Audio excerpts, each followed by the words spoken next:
Hello and welcome. And what we have on the bench here right now is a faulty Nintendo Switch that's been sent to me with some little note attached. Says no obvious shorts, known good battery tried. So this could be an interesting one. So in my experience, this could either be a power system problem or something like a Nand module failure. So what I'm going to start with is just seeing what sort of power draw we get on this. So let's find out. Hello Jason, welcome to the stream. So first things first. Okay, we got 0.41. And it's not going into fast charge. That means it's not booting. So before I even open this up, let's check to see what's wrong with this thing. So the easiest check you can do to start out with, I've found with these, is to see if it's in recovery. Diode arrays, could be. Now let's try turning it on. Do we have anything? We've got no life at all. I'm going to hold down the power button just to make sure it's definitely in an off state. Let's see. Okay. And now look at that. My app there. Yeah. I bet this is a Nand. My application just booted up. So it's detected that it's in recovery mode. And it's asking me for a payload. Now this... what year is it? It's a 2018 Switch, so it's probably patched. But we can test that theory quite easily. So if I just pop that there. And I grab my random bench V1 switch I just have knocking around. I'll take this SD card. Let's just see.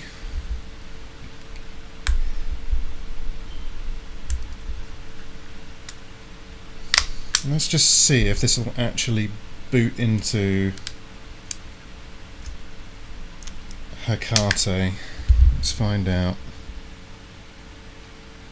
No. Yeah, definitely a patch switch then.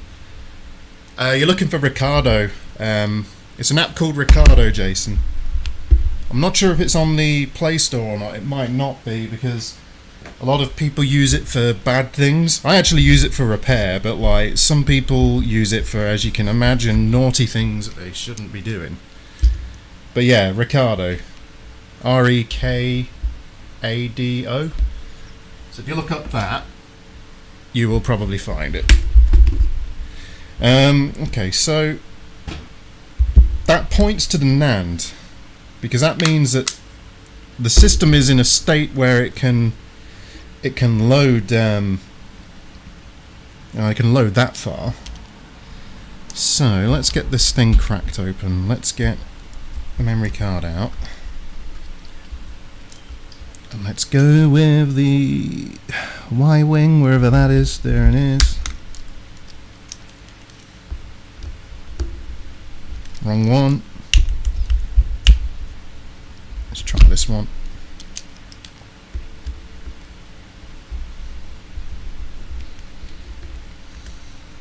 There we go. Yeah, it's a very handy app, Jason. It really is. Like, it's one of the easiest checks you can do on a Switch as well, you know. Well, that and maybe inspecting the port, but you know. We'll get it open and see what's up. I've got a feeling this is going to be a no fix. I've already got a feeling it's a no fix, because if the Nand module's dead, then you know.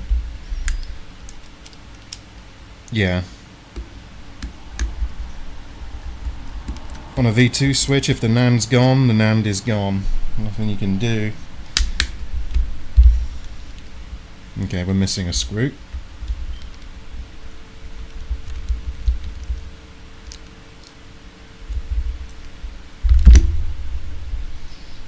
Put that in the bottom hole there.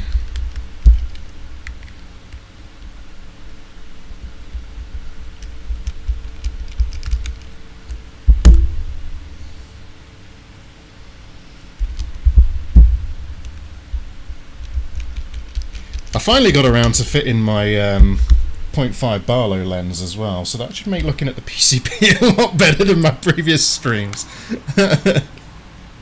Oh, okay. We're missing 2 screws because there's not one in the top either. Okay.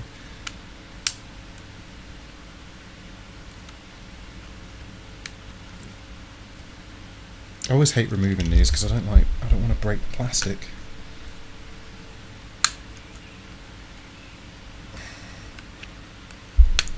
There we go. Put that aside.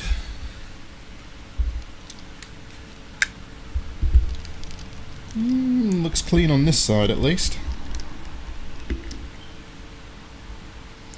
I've got a feeling though my customer is going to be getting some bad news on this one, but we'll see. You never know.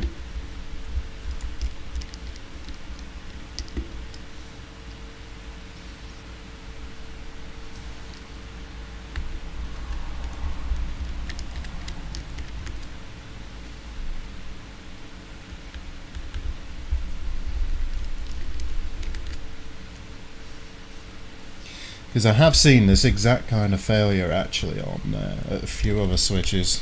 You know, at that point they just end up donor boards because there's nothing else you can do with them. Unless it's a V1 switch. You can actually repair a damaged Nand V1 as long as the Nand kind of works. If it doesn't work at all, you're SO out, right?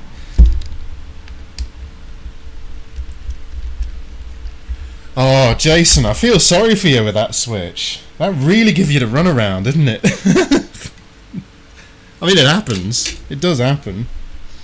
Happens to the best of us.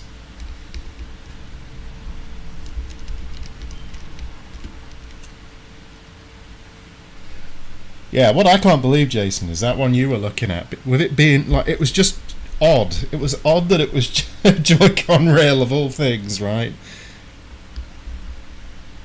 In fact, actually, I probably don't need to disassemble this much more than I have. Let's just pop the Nand module straight off. I'm going to pop it in. I'm going to pop it in my other switch, actually.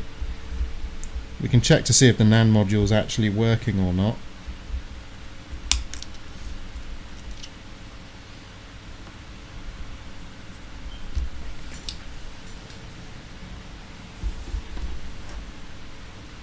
Welcome, Micro. Welcome, Brian. Welcome.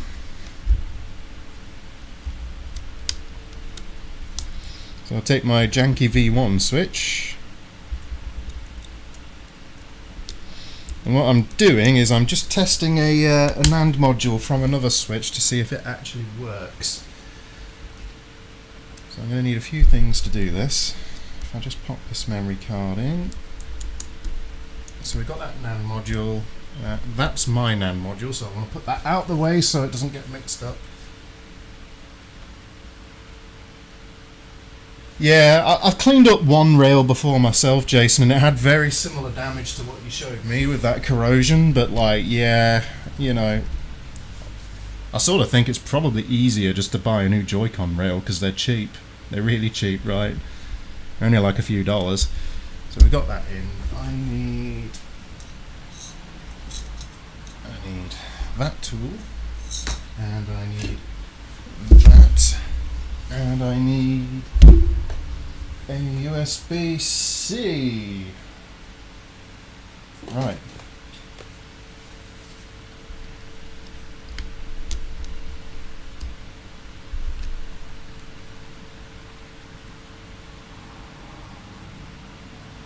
Oh wait, I didn't put the thing in, did I? That ain't gonna work.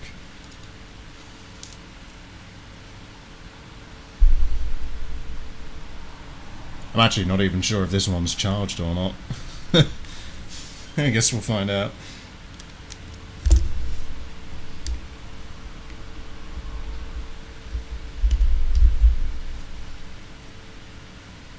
Oh, I think it is. Yeah, there we go. So if we check this now, console info. Yeah, okay, we've got a dead Nand module. That's a no fix.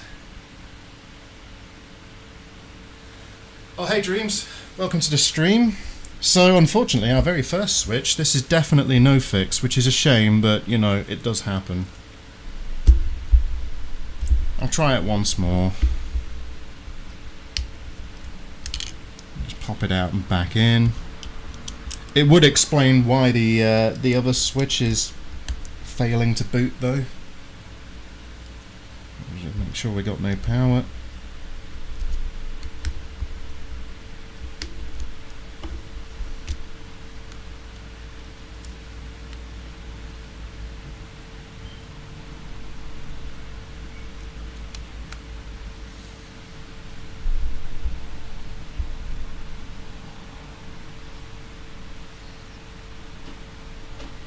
No, I failed to init EMMC, so okay, this NAND is dead.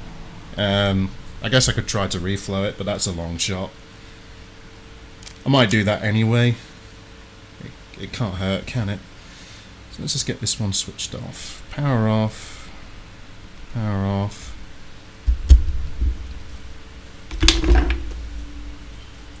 Oh, cool. I'll keep an eye out. I shall keep an eye out. So there we go. Right. So unfortunately, this NAND is definitely not working. So it's not like we can do any more damage to it than has already been done because it's dead. So I think I'm just going to give it. I think I'm just going to hit the thing with hot air and some flux and just see if we get, you know, if we get anything doing that. You never know. We might get lucky. Probably not. So if I switch over to the microscope. Well, looks like my camera's dipped down a bit. There we go. And it looks like my microscope's acting up. Oh, come on. Bear with me.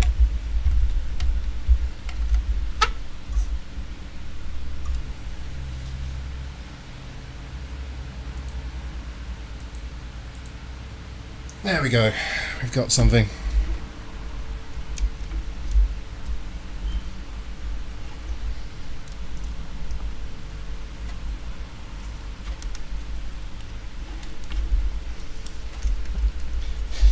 Bear with me. There we go. Just adjusting my ring light.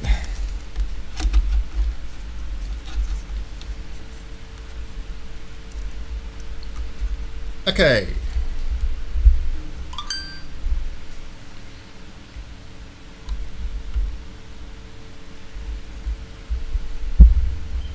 How's that focus? That's a bit better, isn't it? This is much better with a Barlow lens on.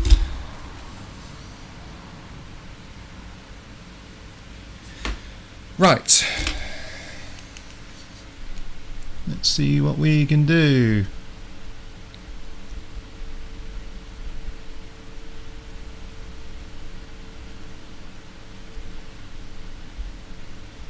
I know these are heat sensitive as well, but again, like I say, like, you know, at this point, what have we got to lose?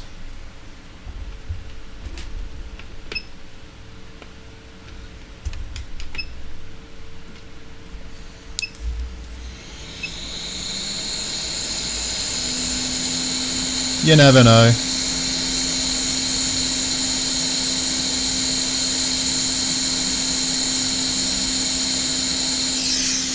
Oh dear. Adhesive coming loose. Let's just take that off for a second.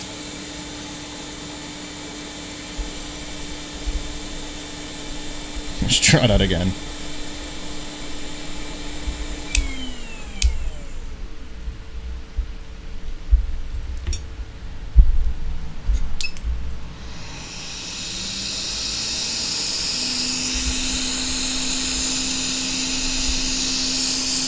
It's not too bad. It's not too bad, but it could be better. It's got a lot of noise, and the reason this camera has a lot of noise is because I imagine the ISO the ISO level is set quite high to compensate for its lack of ability to really pick up light, because without the light ring you can't see anything on this camera. Okay.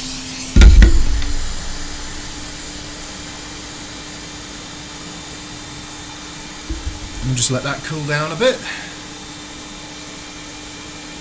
And while we're at it, we can always probe the Nand to see if we've got any faulty caps on the Nand board. You never know. Probably should have done that first, really, shouldn't I? Just let that cool off a bit more. How are we looking? Still pretty hot, toasty.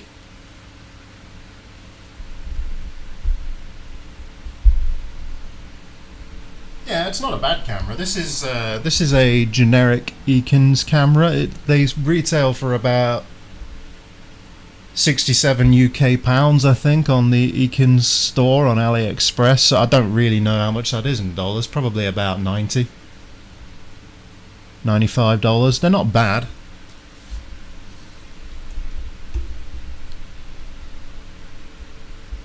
Right, let's do some probing jiggery pokery. Let's see what we get.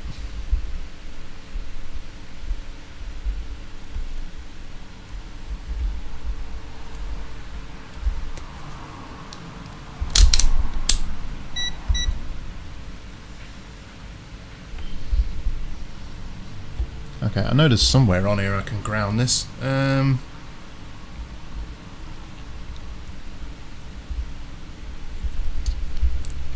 It's really not held in place very well.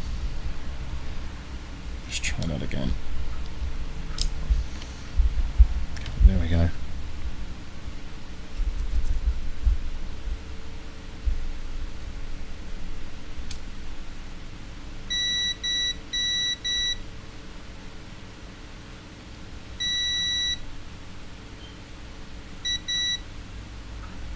I think that's a resistor.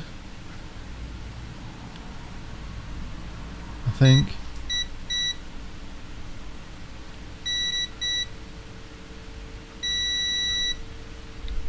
Caps are all testing good, so alright.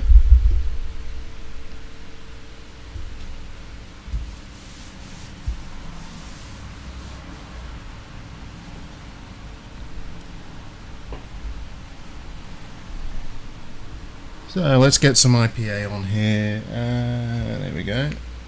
And yeah, the IMX 290s look great.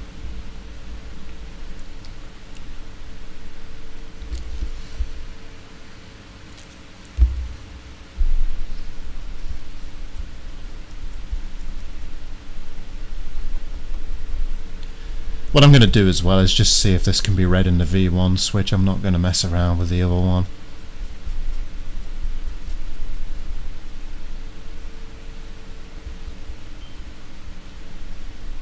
By the way, to any repair techs watching this, oh actually there's one more cap I should probe, but to any repair techs out there watching this, such as Jason, Micro and so on, something that might be worth you doing if you repair a customer console, if they're a regular customer of yours, make a backup of the Nand module. Just completely clone the module, because if it ever comes back with a dead Nand, you can just restore the Nand, the backup you've got, and hopefully bring them back online. Although that may not work if they've updated their firmware, so your mileage might vary, I guess. But it's worth thinking about. Problem with the switch is when it updates, it blows E-fuses on the APU, and once those E-fuses are gone, it knows what version it's on, and if you restore a previous version, it's going to think it's pirated and blow up on you, basically. So that's why I say your mileage may vary. Yeah, Dreams, this particular camera I'm using right now, it's not autofocus, so I'm constantly, reaching over to it, tweaking it and so on. It gets really annoying, actually. Dreams, do you use it as a digital scope, or do you use it mounted to a trinocular setup, out of curiosity? Oh, let's get this old adhesive off as well, why not?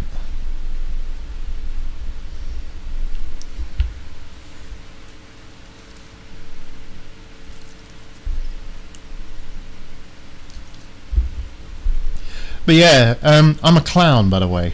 I am an absolute clown. I've had the Barlow lens I'm using now, which gives me this nice field of view. The whole time I've had this microscope, and I've just never fitted it. I've had it for like 9 months, and you know, I've like had like no working distance, like maybe possibly like 10 centimeters. Like I've been bashing the hot air gun into the microscope, like bashing it with the handle of the soldering iron, and yeah, basically I'm a clown. Made life hard for myself.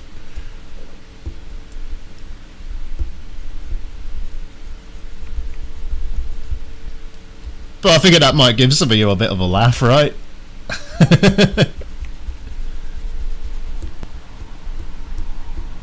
Come on, come off.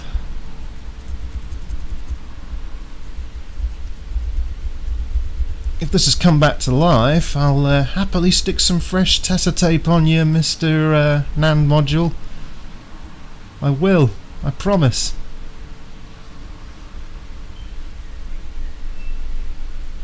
I've got a feeling it's just dead though.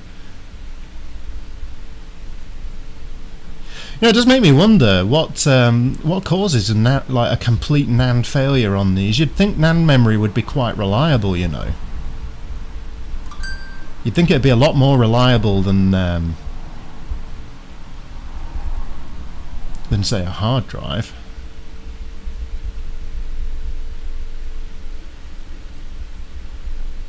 I mean, I suppose it might be a bit of survivor's bias in reverse, right? Like the switches we're likely to see are ones that have broken because obviously, you know, we're repairing them, right? And yeah, I guess it's the opposite to survivor's bias. See a disproportionate amount of NAND failures.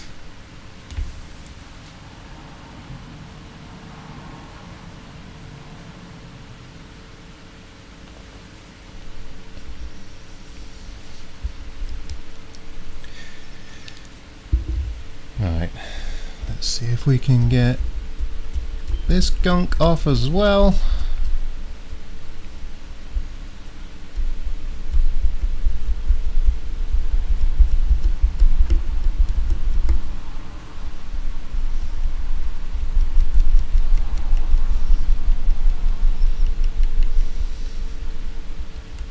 Yeah, I don't blame any of you for not wanting to mess around with firmwares and so on. It's unlikely to be a power loss, Jason. You'd still get hardware identifiers being reported back from the NAND. Even with a corrupt file system, you'd still get the chip identifying itself to the firmware. This is something more insidious. This will be a complete hardware failure, I think.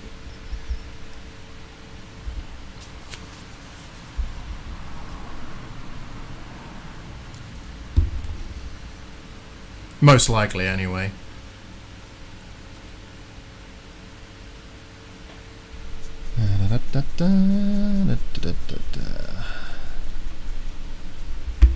Alright, let's just dry this chip off.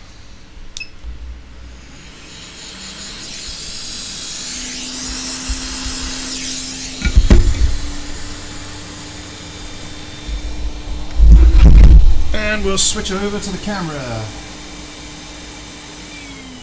Here we go.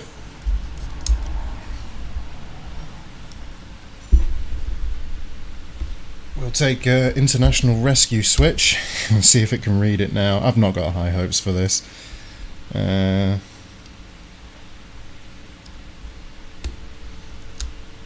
you never know.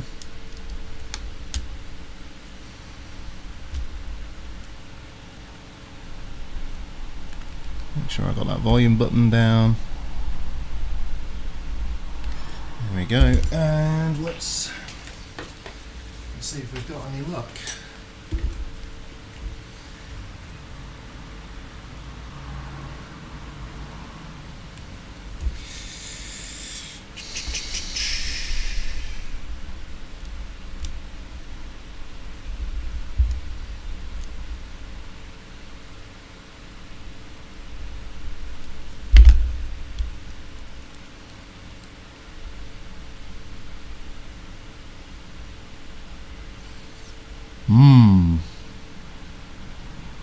I believe that crashed trying to load the... Oh no. No, it's dead.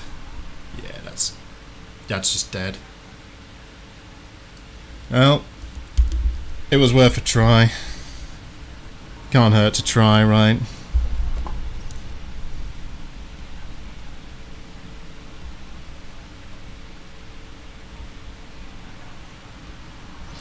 Alright, so I guess I'll get this one button back up and it's a no fix, sadly.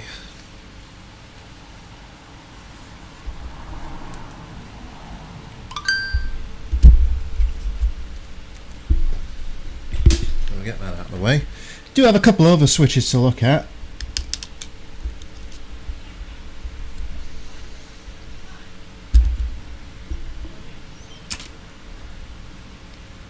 Let me just pop my actual Nand module back on this so I don't get confused. There we go. Disconnect the battery because why not?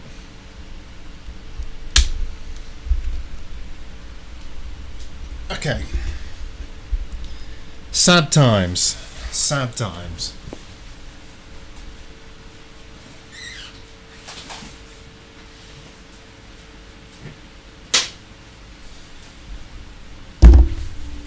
Let's just get this reassembled at least as much as it can be. And where's the 6 switch? Here it is. Probably good for donor parts. And this is the thing with right to repair, right, guys? Like, it's just a Nand module. This thing costs like what, $10, if that. That's all it is. It's $10 and some data. You know. Nintendo and other manufacturers, and not just with game consoles, they should just offer a way to allow people to repair these, because you have to jump through hoops to do it, and you shouldn't have to.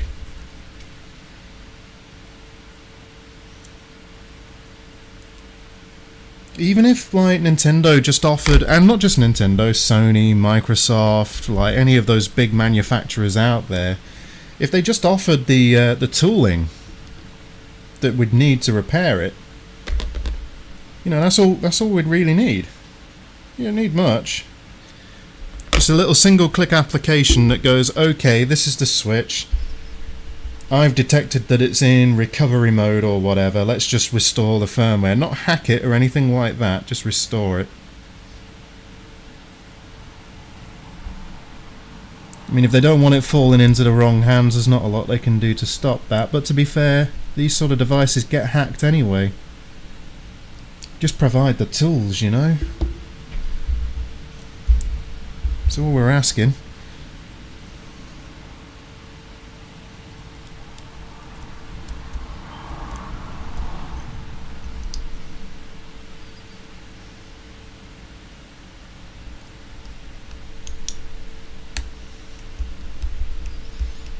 Let me at least, there's not much point cleaning off this Nand module, but let's just do it anyway.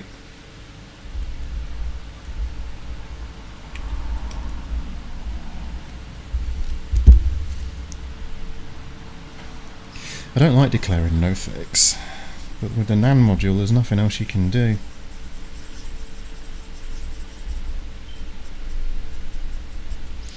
Alrighty, and let's get her buttoned back up.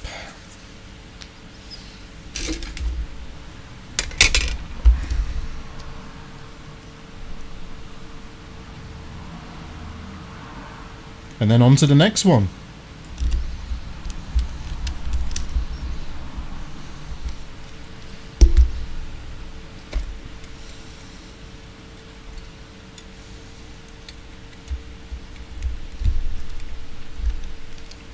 So yeah, at the very least, it's a good idea to have in your toolbox, at least use that that application I just used to at least check if a switch is stuck in recovery mode. Because if it is, it's usually indicative of either M92 or a Nand module.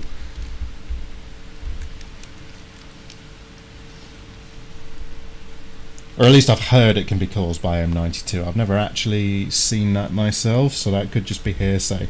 But definitely with Nand modules, you just saw it, you know.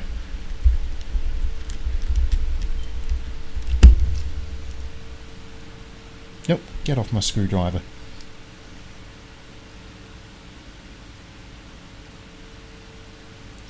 And to those US viewers watching, make sure to write to your local politicians about right to repair and just show your support for it. It's a really good idea. You know, the last thing you want is exclusive contracts whereby you can never get replacement components because of monopoly. I mean, it's kind of a fundamental part of like the free market, is being able to take a device anywhere you like to get it repaired, right?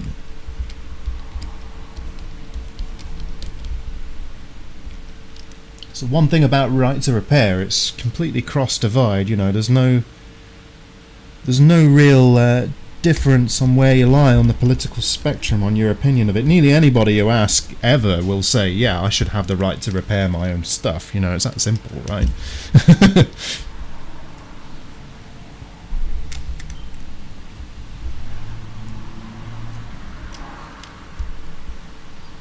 But it's very hard for corporate lobbyists to pass this legislation in the face of, say, several thousand or even several hundred local repair techs going to their local representative and sort of saying, you know, hey guys, like, what's going on, right? You can slip it under the radar if nobody says anything, but it's much more difficult when you've got a angry baying mob.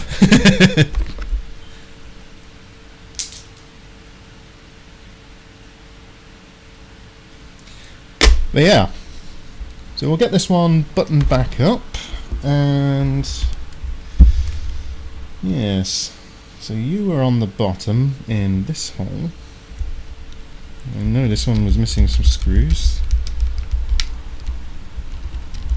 That's loose. That's so loose.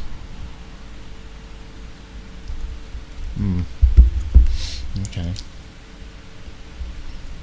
Well, actually, let's do the SD card screw. There we go.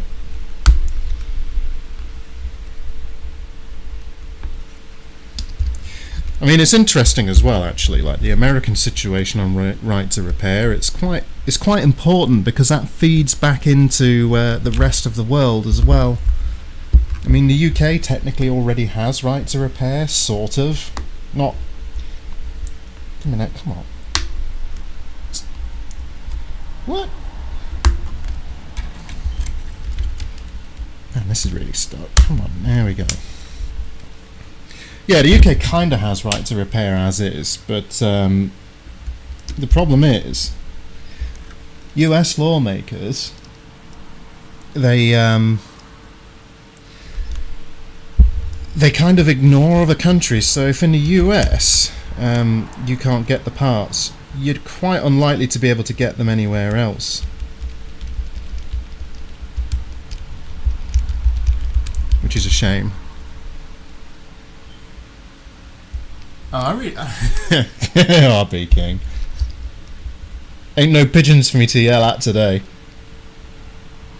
What is outside? Oh, it's raining, so there's probably just some miserable squirrels out in the trees. Squiffurgies.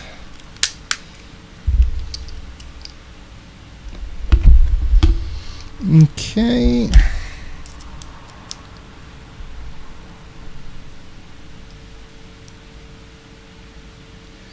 Sadly, switch number 1 is a no fix, but I do have 2 others to look at.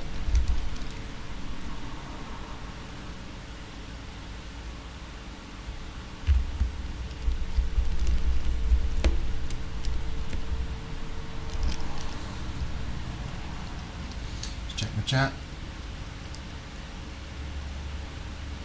Oh, hey RW, welcome.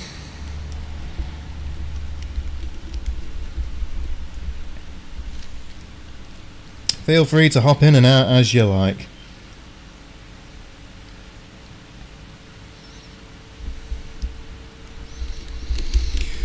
Alrighty. Why, thank you, RB King. Thank you kindly. So let's make a note on this.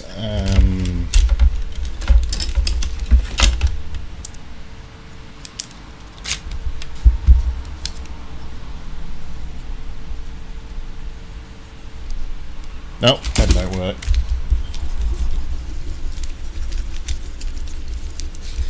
Typical. Okay, apparently the pen that my local chip shop gave me is dead, so whatever, right.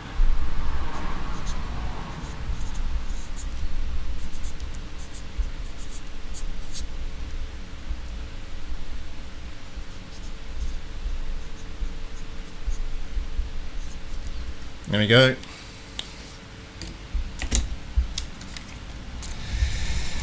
Okay, let's place this aside and let's check another one. What have we got? We've got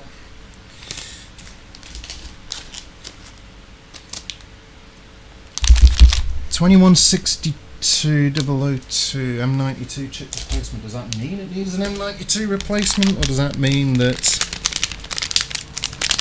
that's the error? Okay. Alrighty.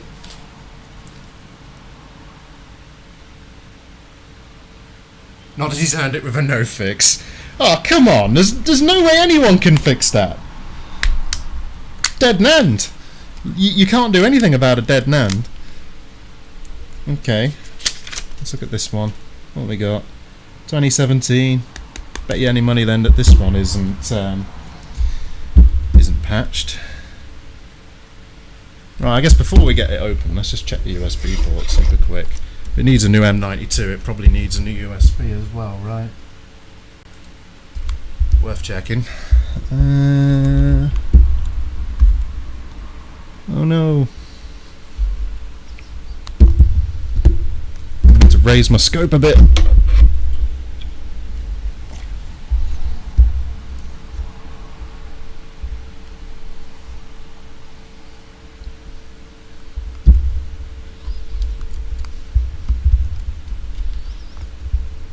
Still not high enough. Bear with me.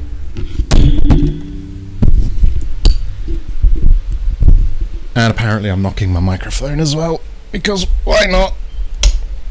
Up you come, microscope.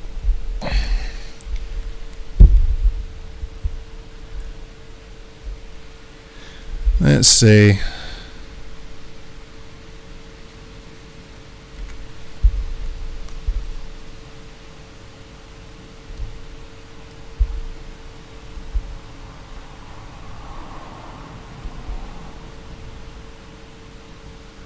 I think that looks okay.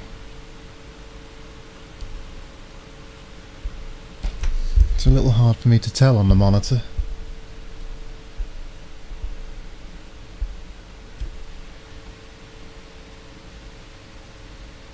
Okay, I think the USB port's fine on this one. Let me just lower the microscope a bit, and let's just see if I can actually focus on anything, because I've had to mess around with a height. Yeah,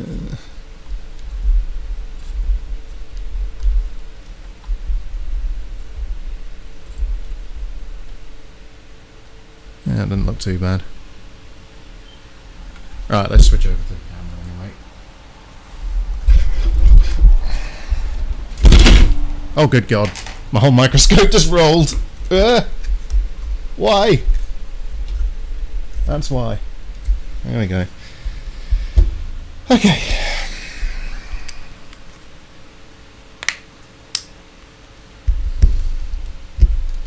Getting trolled by my scope. Okay, that's the Y bit, isn't it?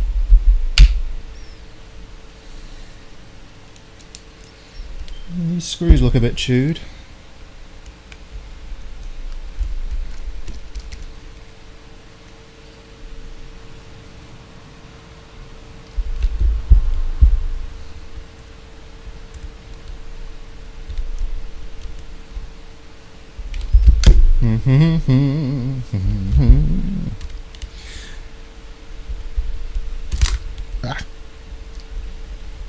Right.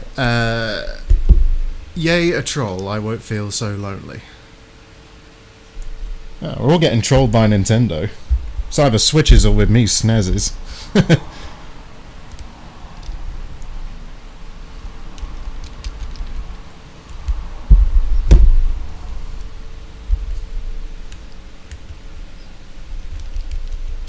Yeah, that Super Nintendo I streamed the other day. Like, it just did not want to play ball. It really didn't. Black screen of death on that thing.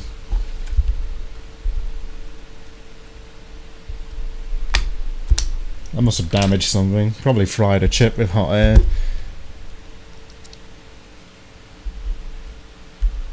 Oh, I still need that bit, don't I? Let's go with the Y-wing.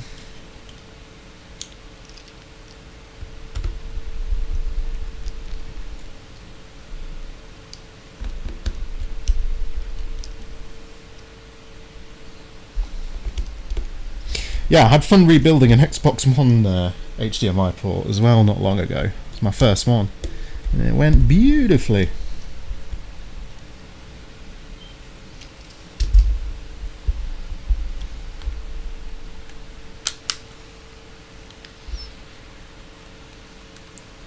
Come on.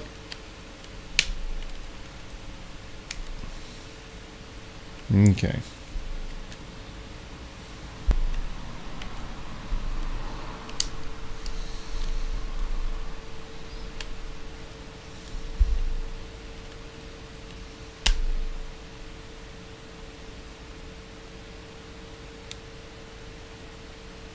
Okay. Right.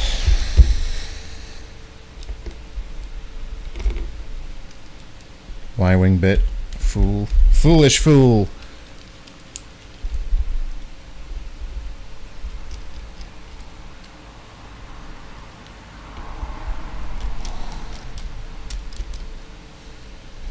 Ah, come on. I do quite like working on the Nintendo Switch. It's a nice console to work with.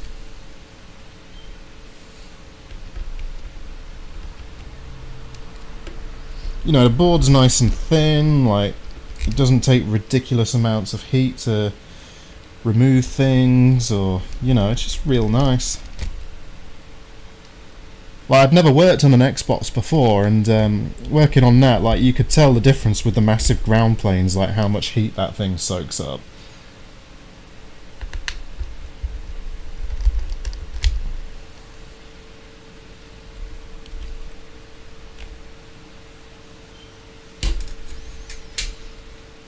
Oh.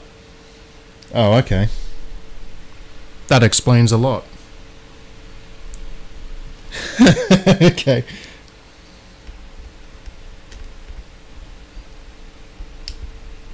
Let's see what we can do then.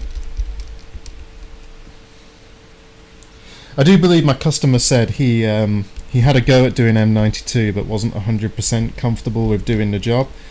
So I'm going to try and like explain that process as best I can on this, because I think the chap's kind of learning himself, and like, yeah, you know how it is when you're learning. It sometimes just helps to have somebody show you, right?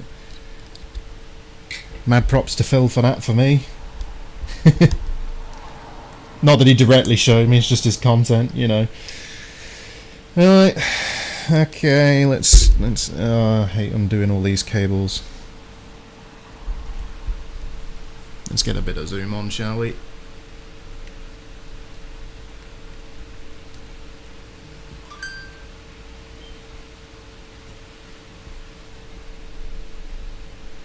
So, hopefully this is as simple as just a drop-in chip replacement. Oh, hang on 1 second, I'm just being messaged.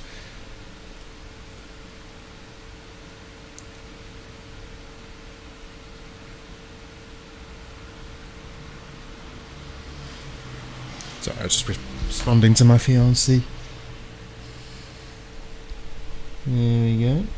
Come on. Come on.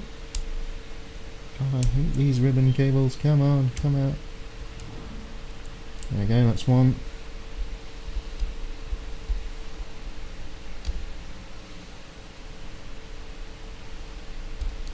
Two.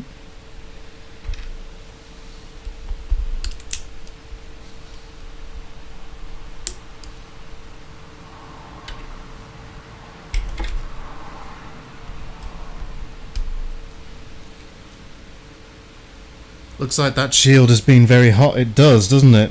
Right there. It looks like there has... Well, obviously the chips come off, so the shield's taken heat.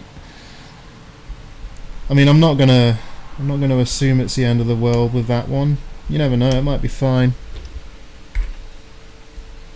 But yeah, you're absolutely right. There's definitely discoloration there, isn't there, on that?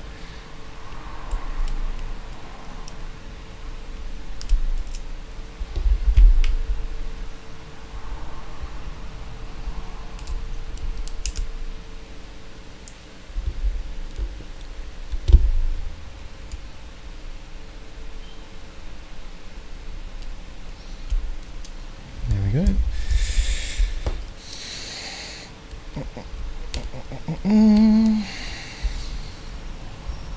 I know what you can see is my hands at the minute. I'm doing screws.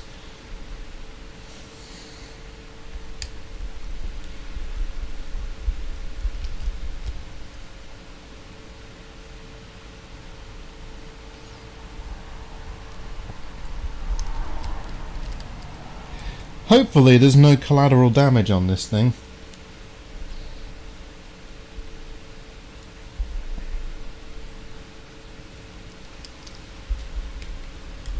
Check that pin 18 cap on M92. Yeah, worth a check. I assume that's just part of your standard process, Jason, where you just check to see that it's fully operational, sort of thing, right? Because if that cap's short, I imagine it's CPU, probably. Question mark? Maybe? Maybe, sorta, kinda?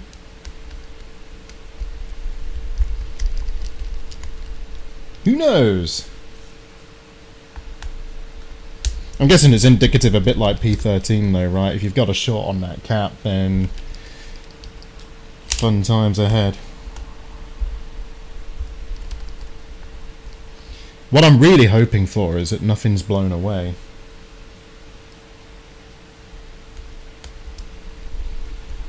Oh, I'm sorry, I haven't got this in shot. Not that it's riveting.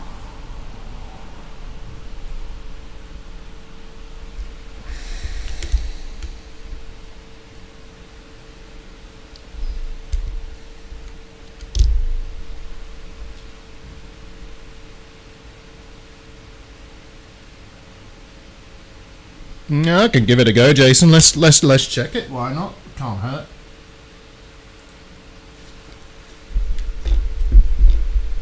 That said, I had one reading short the other day because it just had too much. Oh wait, wrong thing. It had too much. What do you call it? Too much thermal paste under this. I might need to check that actually just to make sure. Let's get this on the cat. Oh, I already did switch. Okay.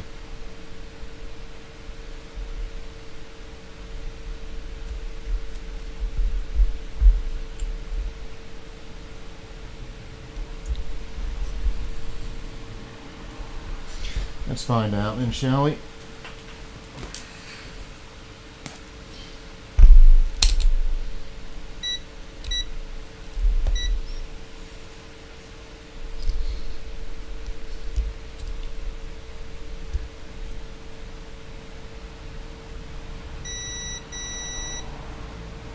No, I think we're good.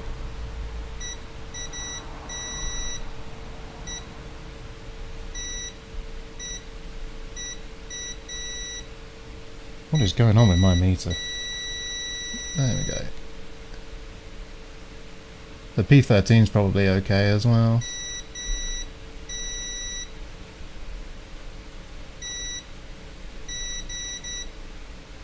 Alright.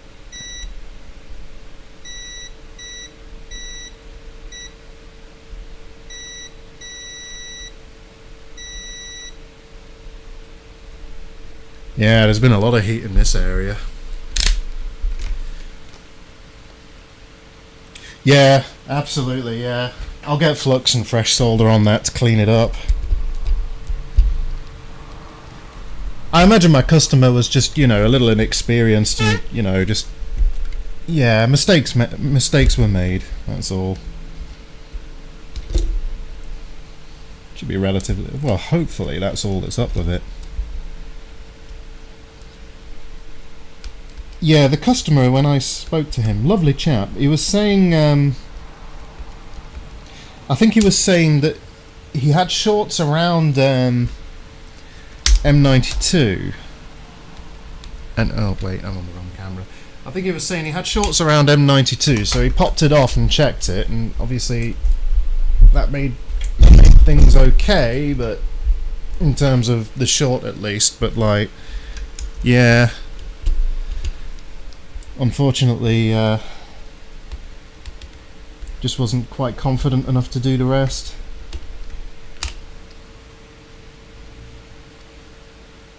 I guess that's the key really when it comes to repair though, you just sometimes gotta go for it, right?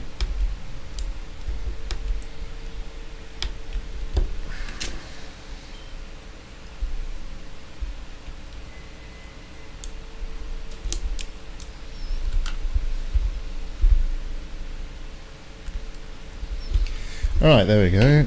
And want 2 more screws and we're on. Game on.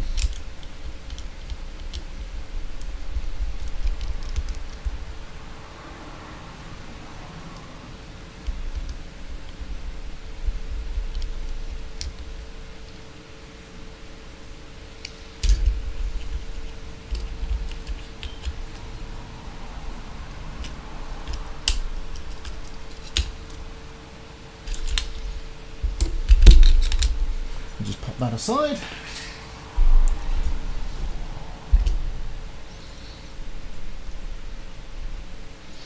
I'll check BQ while I'm at it.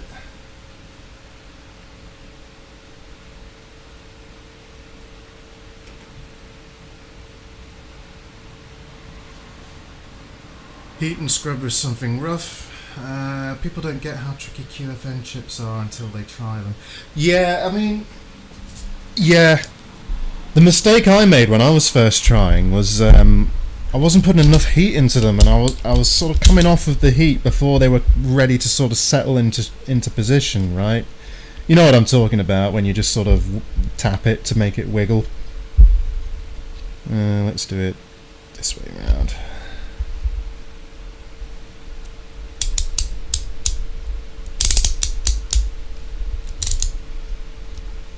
Do like this board holder. Right, let's look at the damage. Let's see what we've got on our hands, shall we?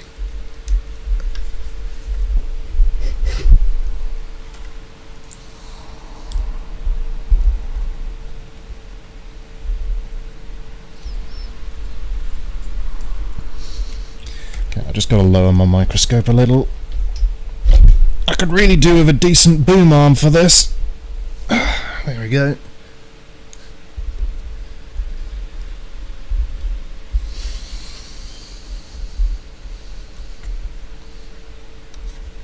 Yeah, I think I'm happy with that zoom level.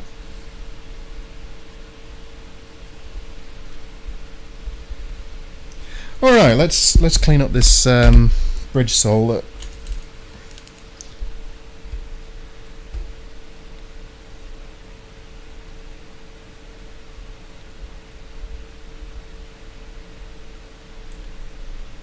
And make sure I've got the right iron tip on my iron, actually. Do I? Yeah, that'll probably do it.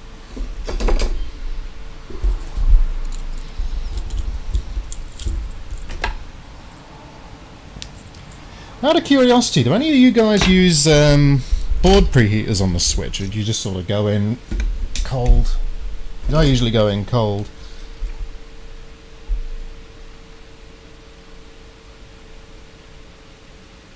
Come on, iron, heat up. Heat up, heat up. There we go. Right.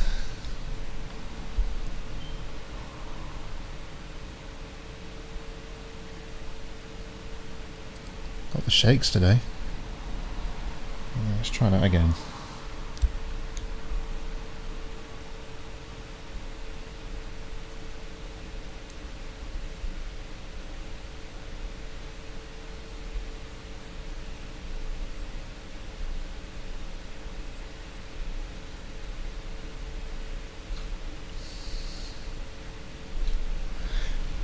You know what? Let's get some fresh solder on there. Help wick it off.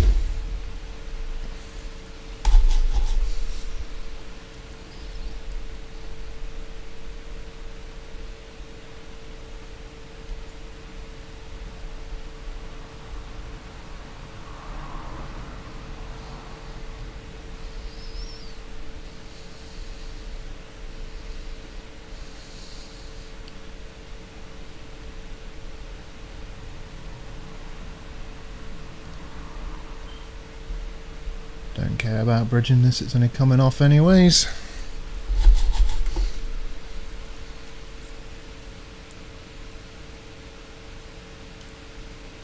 Oh, okay, so just sort of when you got something big. Makes sense, I suppose. Yeah. Where's my iron? There we are.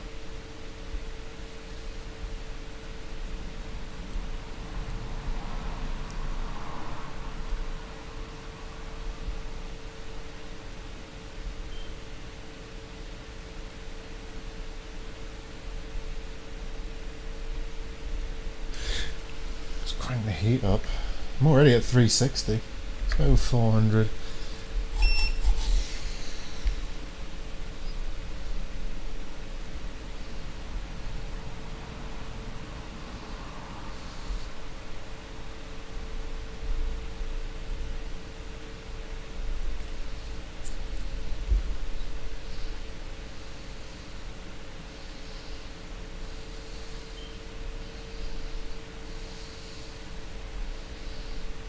Whoop. There we go.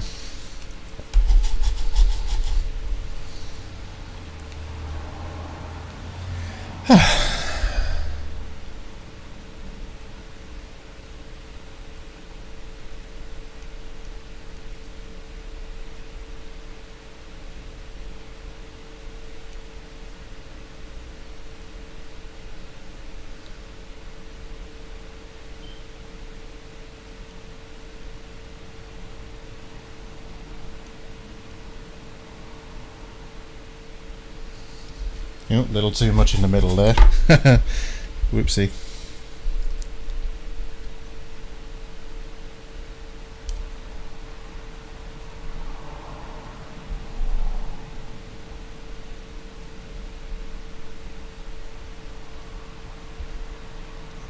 Is it me, or does this seem more pitted than normal? It seems more pitted. Oh well.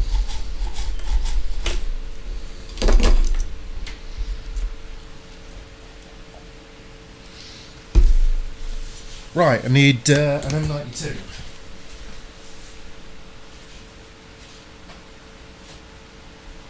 Unfortunately, I have some just right here. So let's grab one of these.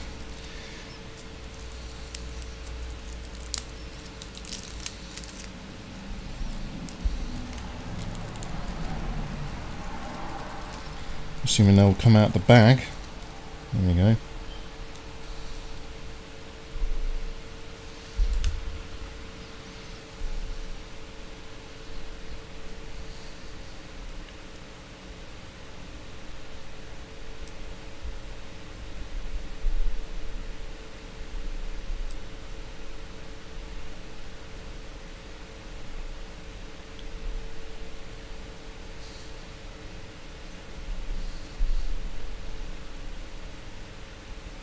They're so delicate.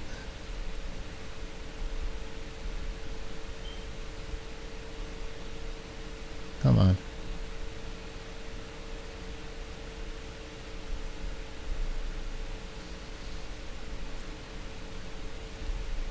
I think that's about right.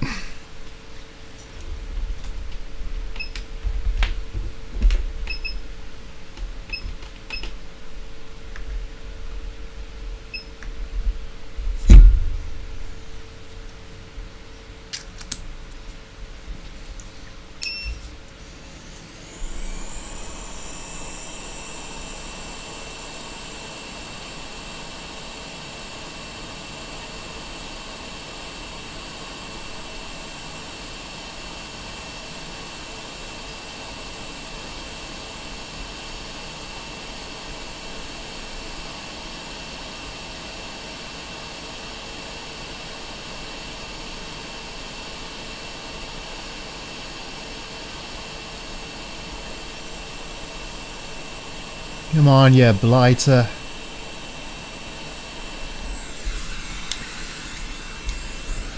I'm trying this left-handed.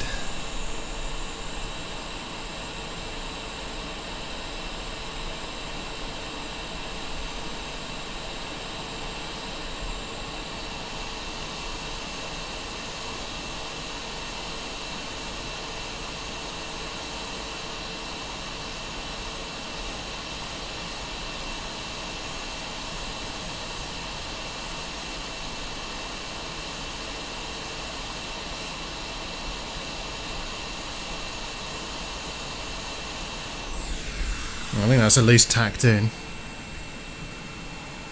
Whoa! You're right, it is.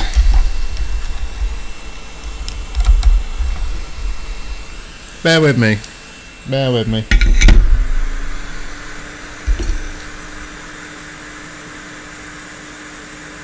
There we go, that should be okay. I think it's just a bit of a funny HDMI port. How's that? That better? Yeah, that's better, isn't it? Okay. Now then. Get some more flux down.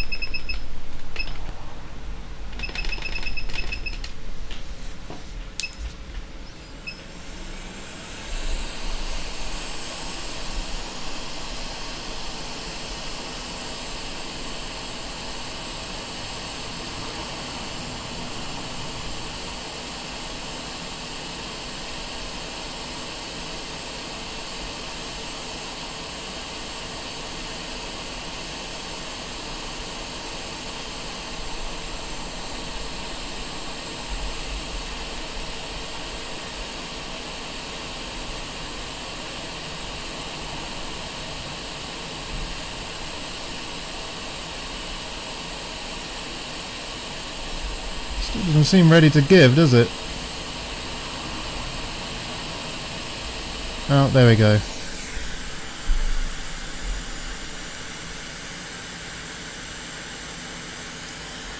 Looks like a component's been nudged as well. I'll have to move that resistor down by the cap. We've got some bridging there as well. Did I do that? Was that already like that? Oh, not to worry, I'll fix it.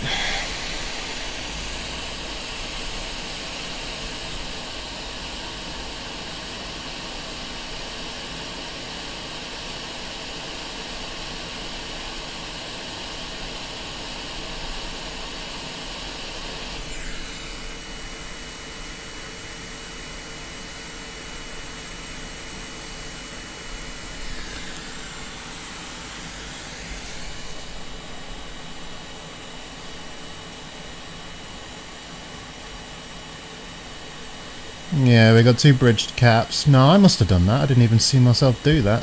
Huh. And that's been nudged. Not to worry.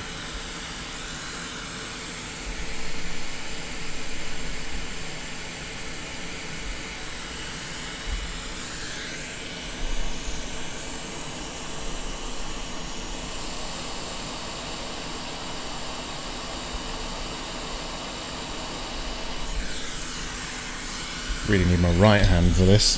This is awkward.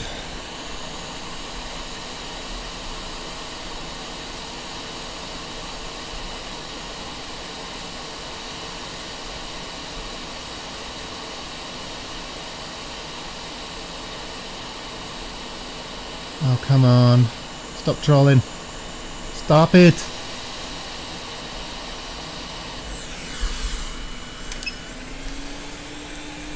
Come off with the heat for a second.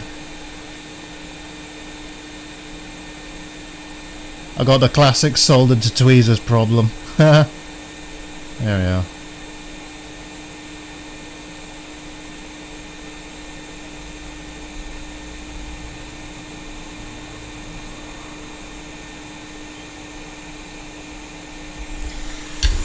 That needs a bit more solder, I think.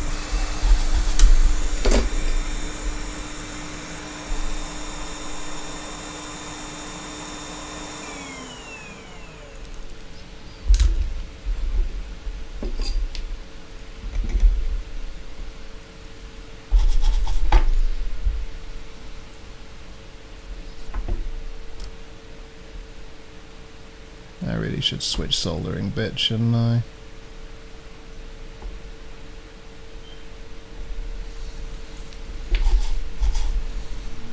Give me a second, I'm switching tips.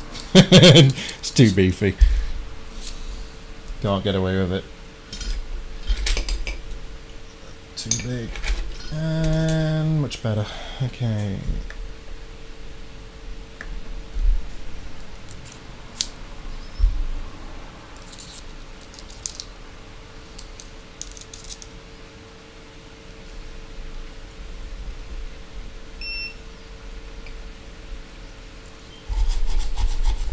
Okay.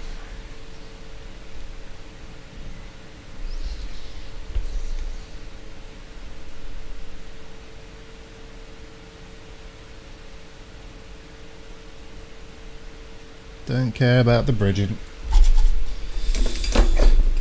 Not yet. Don't need to point it out. I know.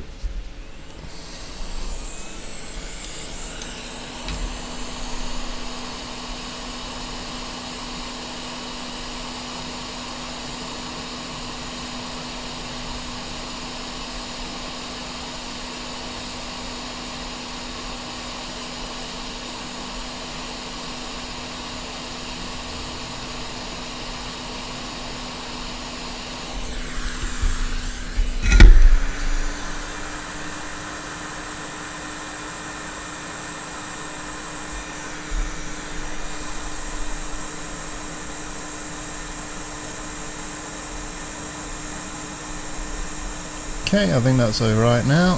That seems okay. But there's a lot of blobbing, isn't there?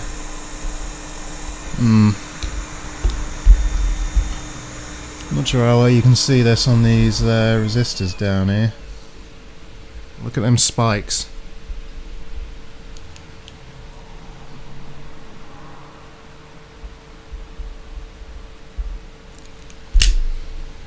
Solder spikes.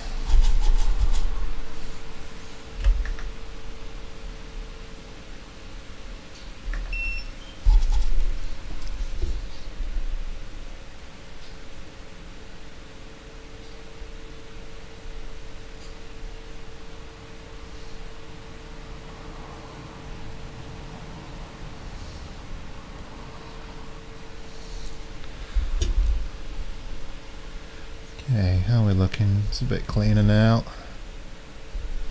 Another one over here.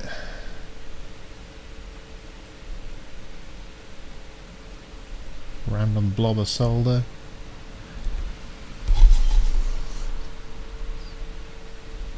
Yeah, I think it's just that bridge.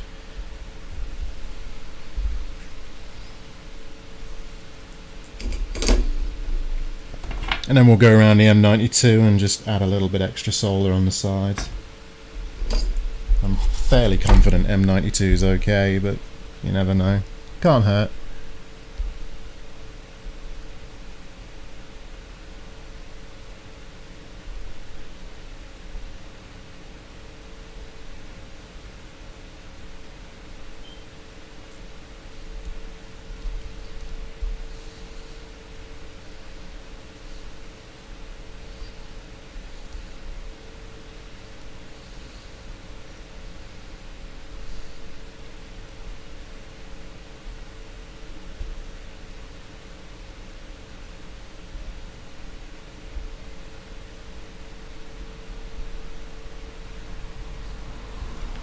Still bridged, I think.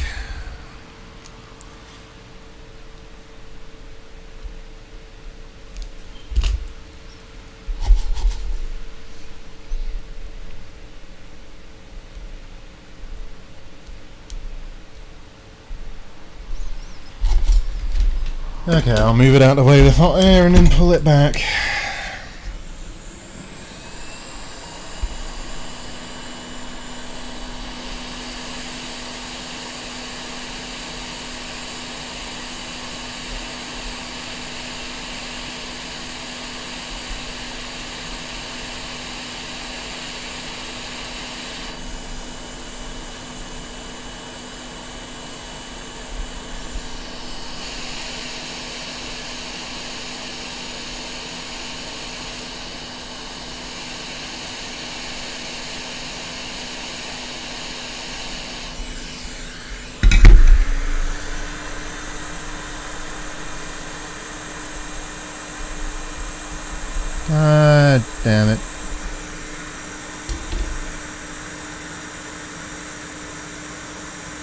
Right, see you later, RW. Enjoy democracy.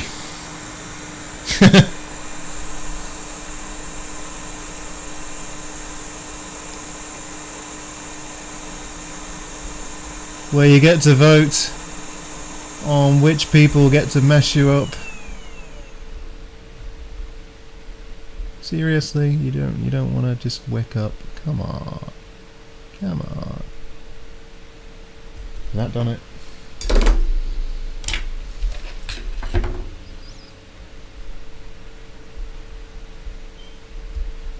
Yeah, that did it. Alrighty.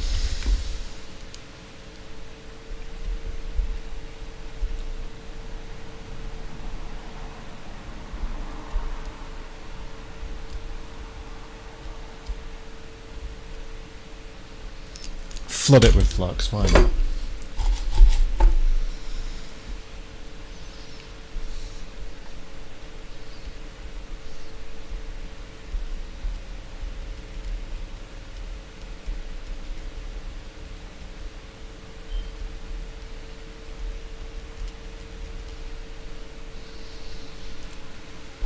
Okay, that's that side.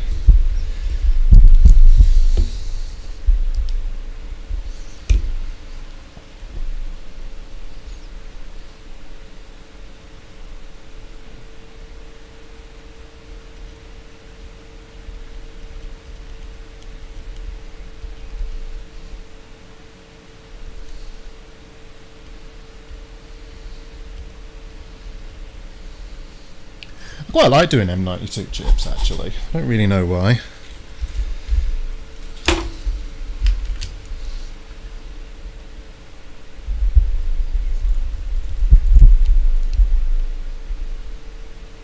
And this is the area that's annoying because I sometimes bridge the cap. I hate doing that as well. So let's try and be a bit careful. Come in from the correct angle.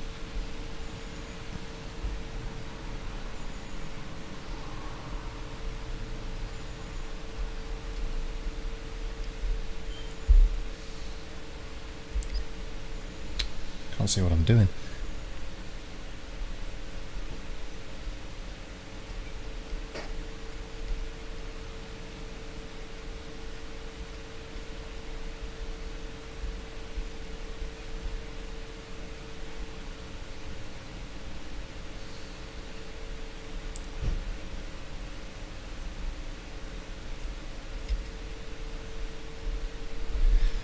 Do that bridge.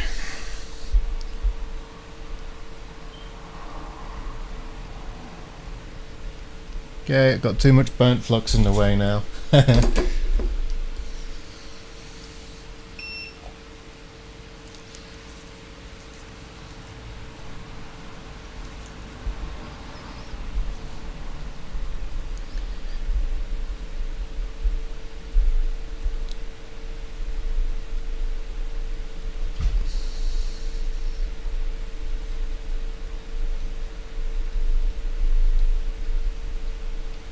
Come on, flux, come off.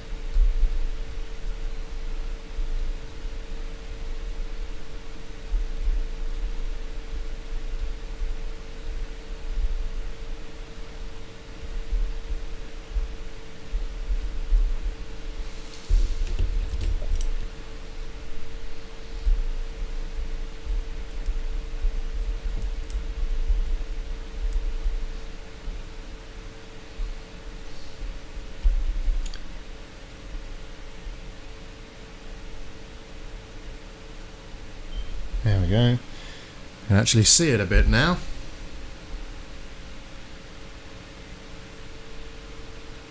I think that looks okay.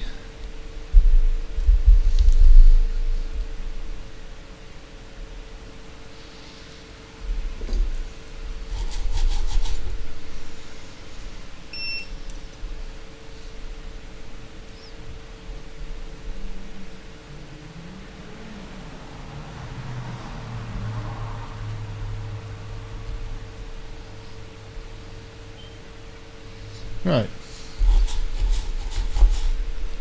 I think we're done. I'm going to clean up and then I'm going to inspect it. Make sure we got it lined up right. I'm positive we did, but you never know.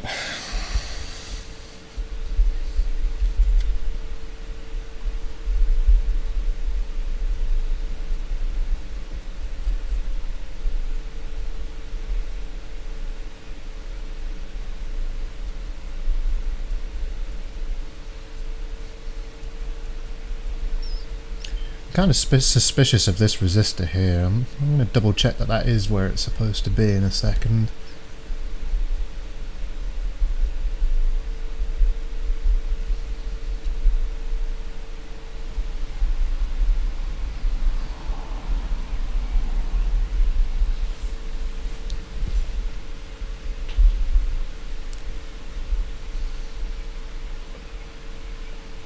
Yep, it is. Okay. All good.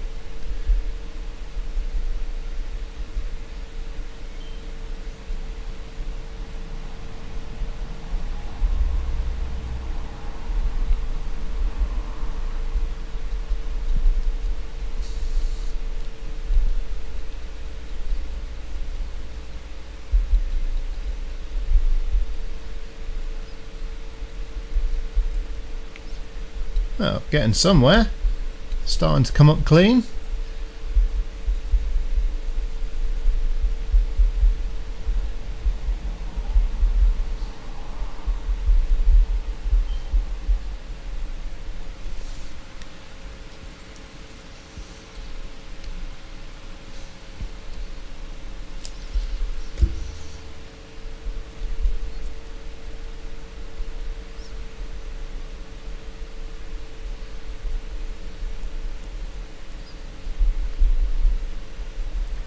Probably the most annoying part of doing repairs, isn't it? Cleaning off the flux mess.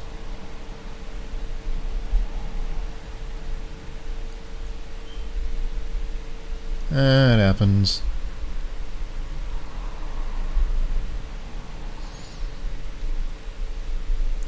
Could chuck it in the ultrasonic, but then I've got to take the shield off. Look at that. It's like burnt on, isn't it?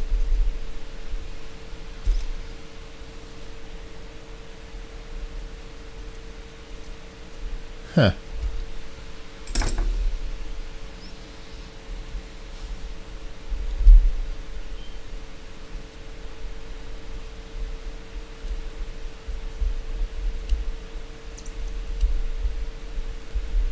Okay.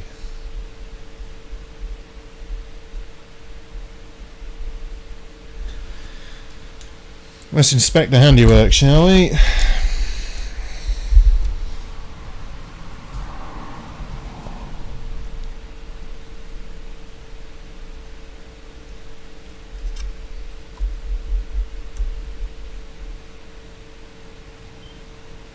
Yeah, that's fine.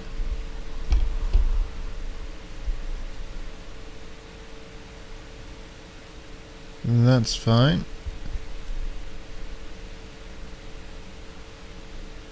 That's fine. Well, at least it lined up right.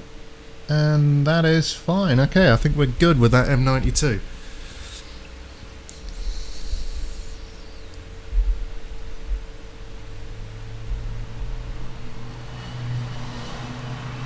Still, it's a bit gross, isn't it, the board? But yeah, that's definitely an improvement. You never know, it might work.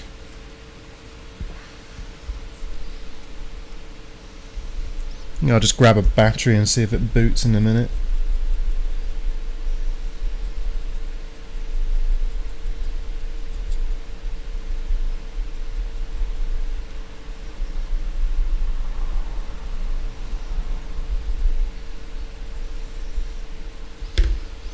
Okay.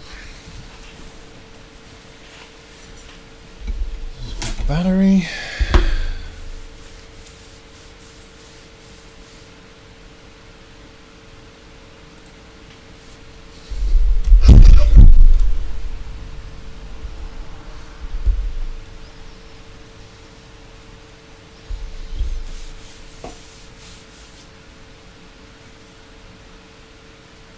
I'm having a moment there. My brain's just off in La La Land.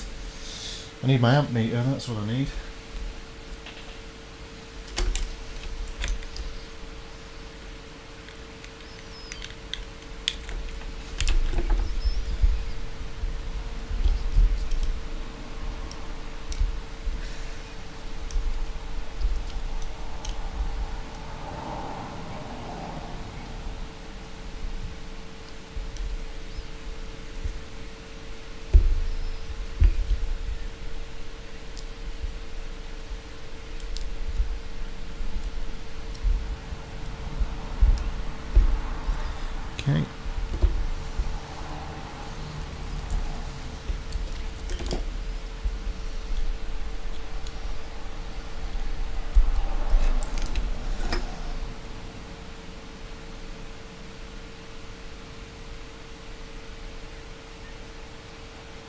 Okay, that's gone down, and is it going to fast charge?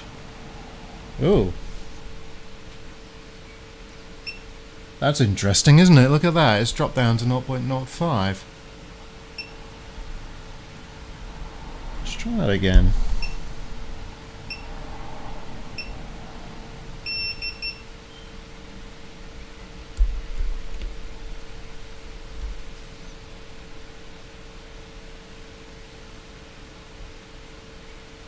The hell?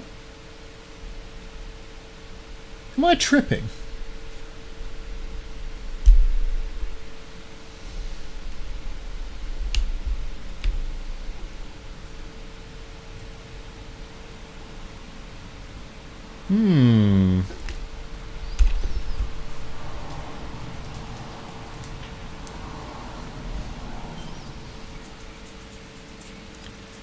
That didn't look good, did it?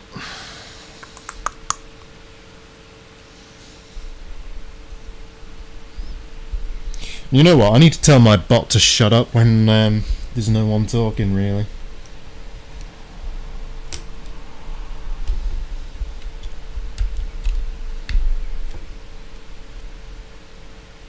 Okay, 0.41. We drop down.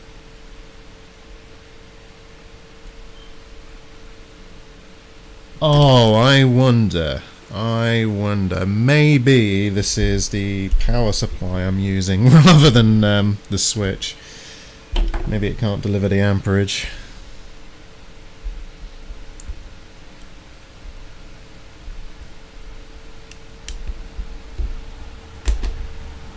Hi Dad, we'll fix it. Welcome. Welcome. Bear with me a second, you're probably going to lose the overhead camera just for a second. I need to borrow its power supply.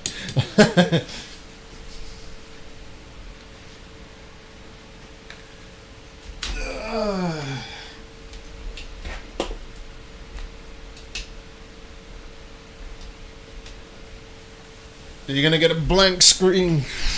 A blank screen. Now I'll switch it over to the microscope just because it's something. Have some screws. Right, let's see what this is giving us on the beefier power supply.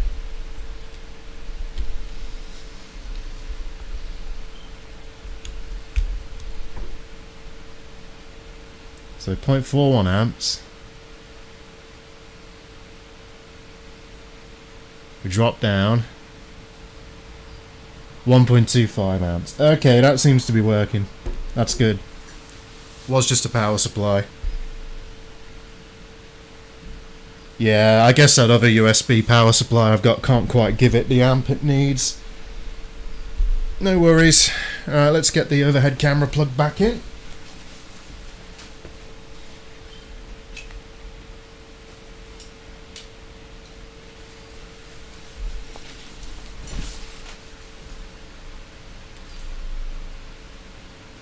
There we go, you get to see my glorious mess. I'll zoom a bit so it doesn't make Jason wig out.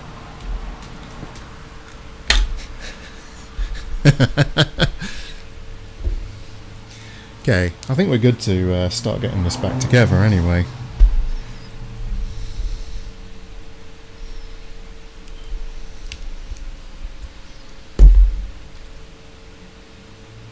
There's flux in this area as well. Looks like it's been worked on before. I'm going to clean this board up a bit actually.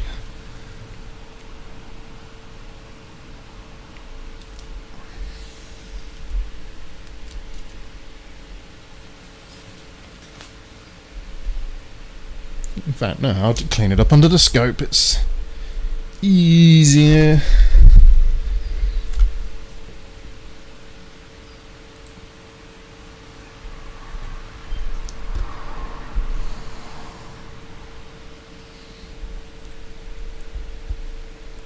Yeah, that's great. It's got a lot of flux on it. Alright, well, you know, I'm not leaving all that on there. It's not good for switch health, that.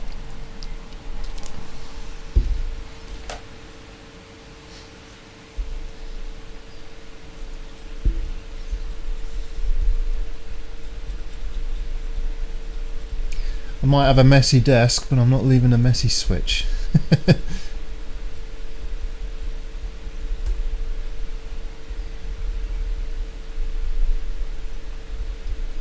Bye bye water damage sticker.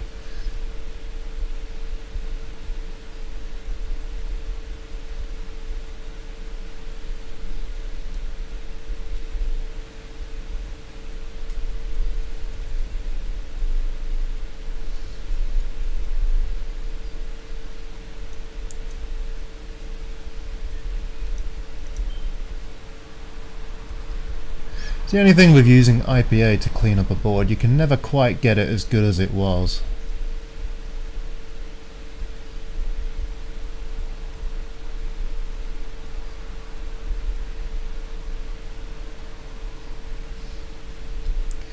But it does look like the previous chap who worked on this, their diagnosis was quite correct. It was indeed M92.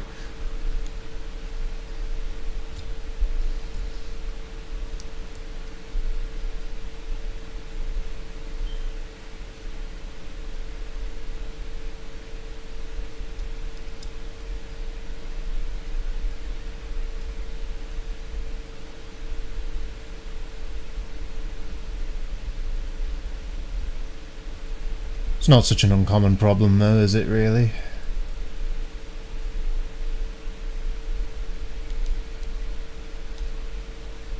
Now if we flip the board over... Oh, I'm just using, what are these? Johnson's Baby Cotton Buds from Johnson & Johnson. I buy them on eBay. You can get about, like, what? I got a multi-pack, 2, 4, 6. 6 of them for about £12. 6 packs for about 12 quid. So it's not bad.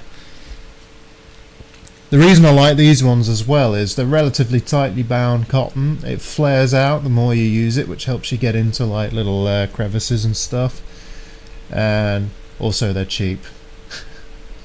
So they've got a bit going for them. That, and you can see the dirt coming off as well on the white cotton, which is quite handy.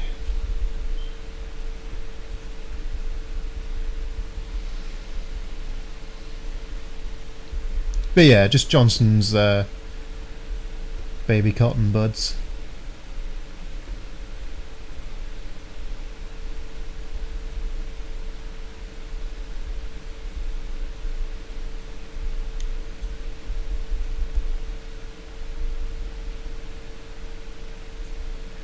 Actually, now that's interesting. I don't think this port has been replaced, but M92 had gone. Now I inspected this port and I didn't think it looked too bad, but I'm wondering, is there damage in this port? Because normally it's the port that will kill M92.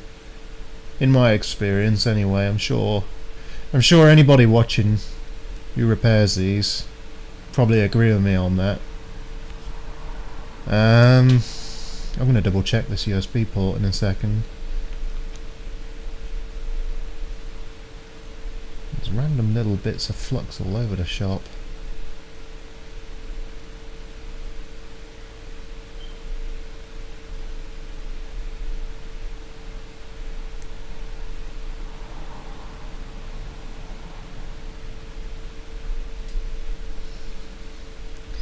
Alright.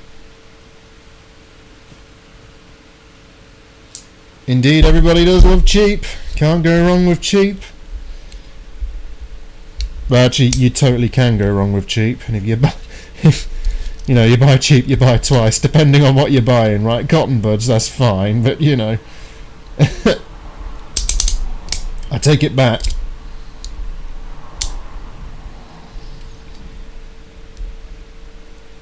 I'm very tempted to just switch this USB port out because I'm not sure how good it is. Let's see if we can get a better look in there.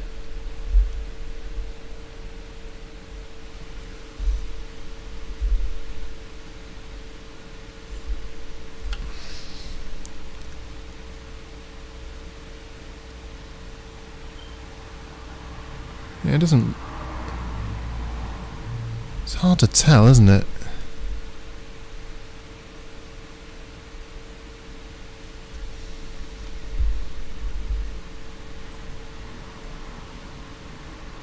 Ah, damn focus.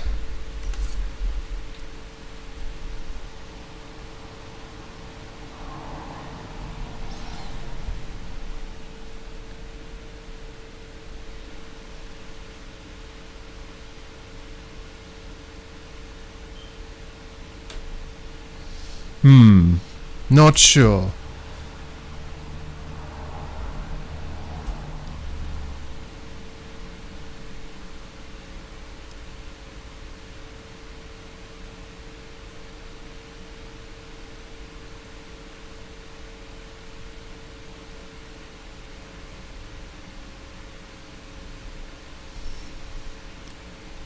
It's really hard to tell.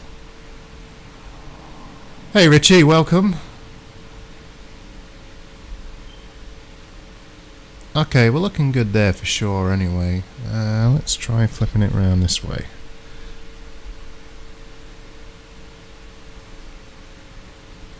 Oh, that looks better, doesn't it?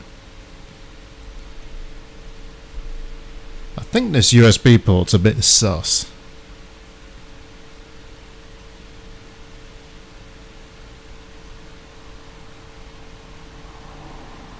Where is it? I don't know. Nah, it doesn't look that bad, does it? Okay. Alrighty.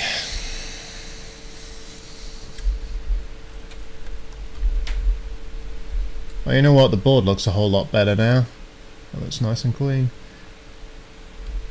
And that IPA at the bottom.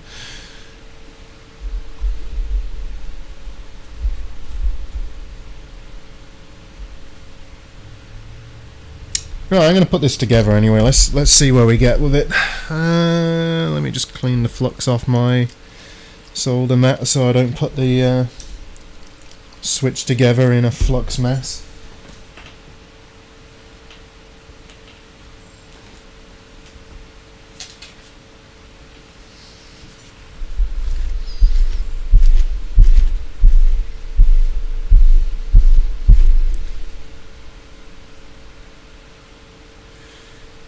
Not sure, Richie. I'm erring between the two. You know, I could just do it.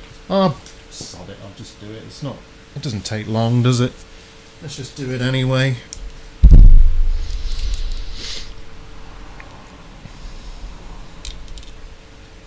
Why not? I actually like doing USB ports because they're easy.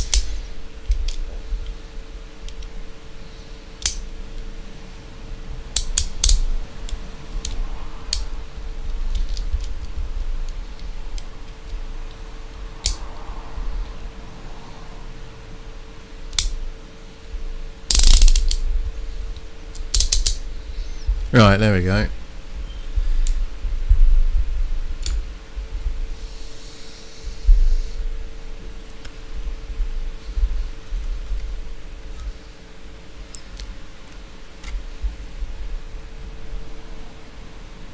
Righty, let's welly that port off. I'm just gonna switch it. I might as well. I've got some spares, so.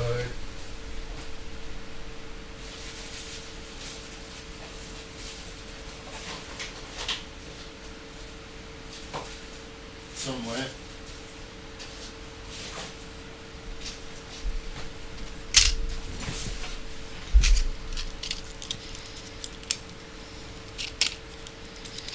I suppose it's a case of when in doubt, just swap it. I mean, they're dimes on the dollar, right? They're not hugely expensive.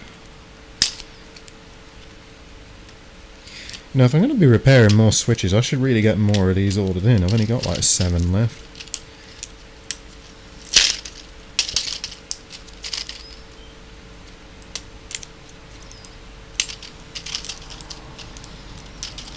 Struggling to get it out of its like wrapper now.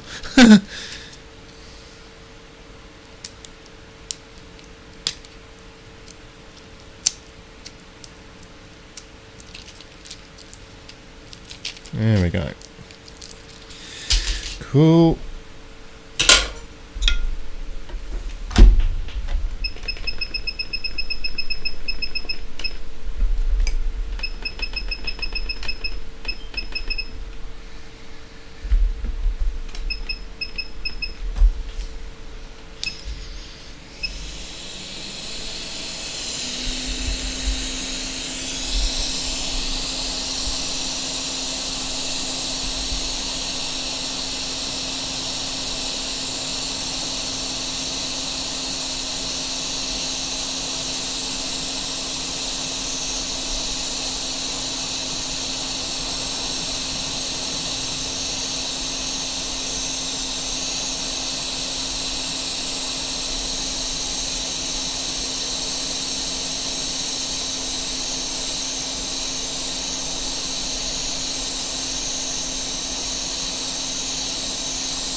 Get in there.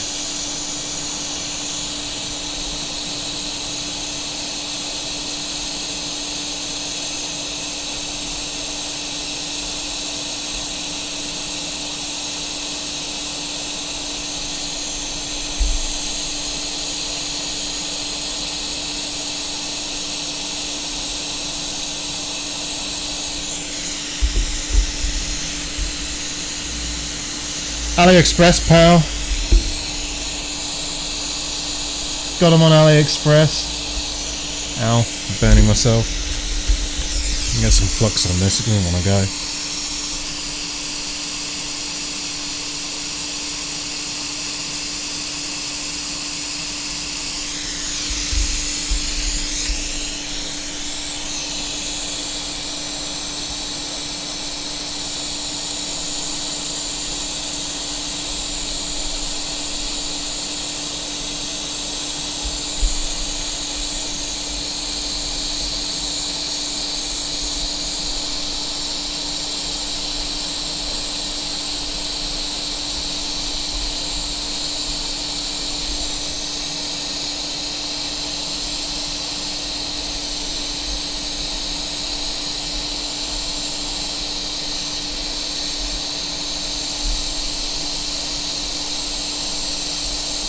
What is going on? Ooh, that made me jump.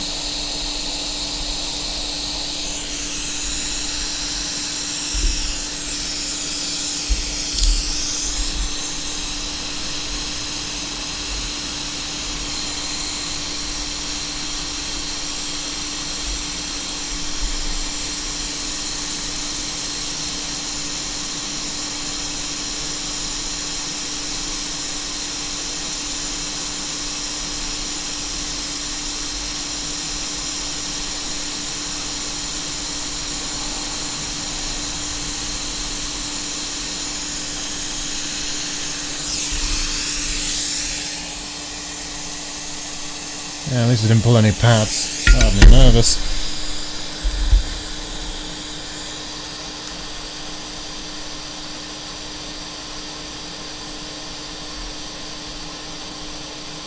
Alrighty.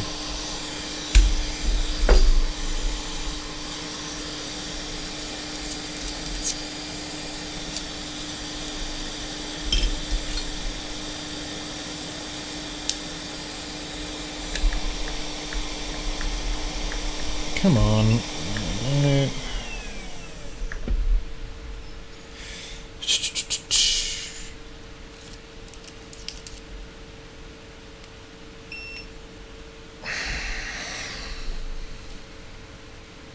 No, sorry pal, not right off the top of my head. I was running that at 460C with 80% airflow. That really didn't want to come off either. They normally come off a lot easier than that.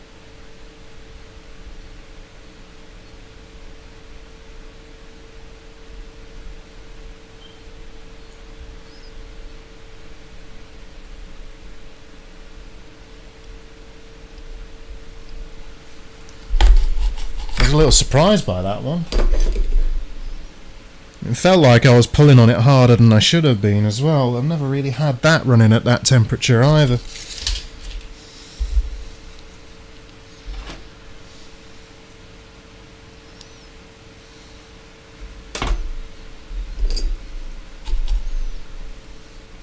Oh well.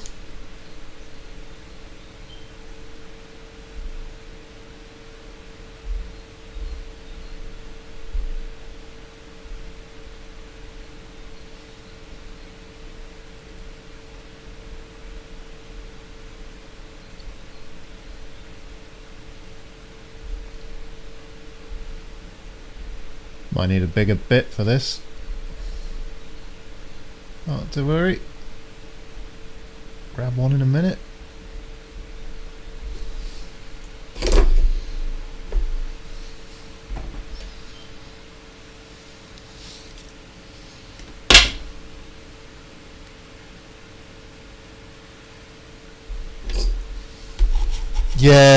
Yeah, sorry pal, it's just there's 1,000,001 AliExpress stores. It's kind of like remembering any one is, yeah.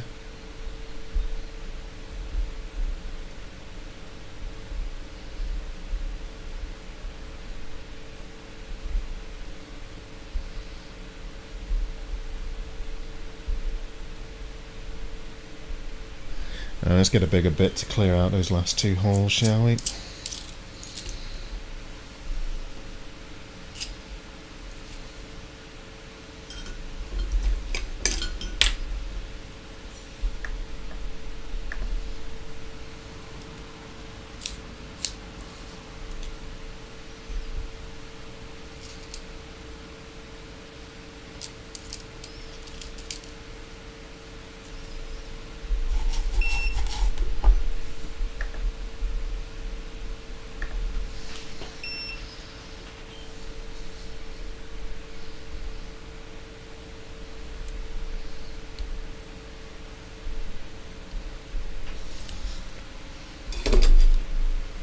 Yeah, I'm trying to remember the name of that store. I just draw in a blank.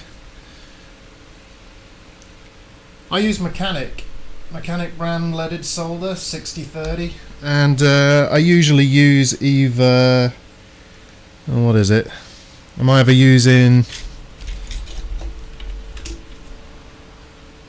0.3 mils or 0.5 millimeter. I'm actually using a 0.5 millimeter one right now. It's a little beefy, but it's fine for this.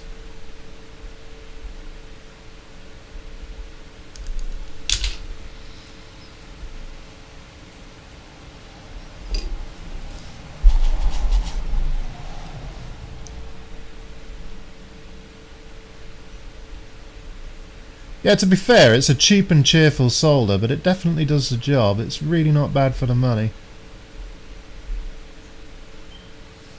Let's crank the iron temperature up a bit more.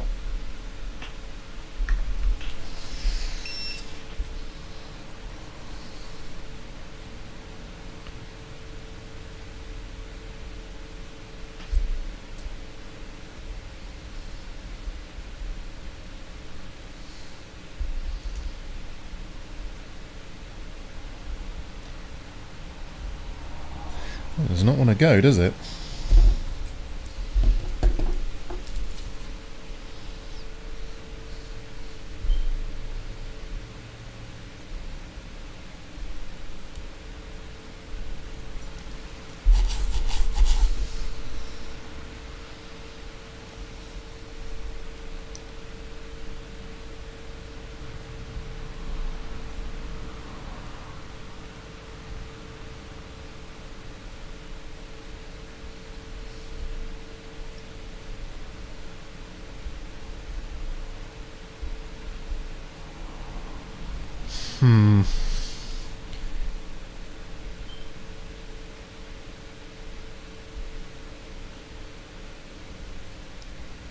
Let's try that again.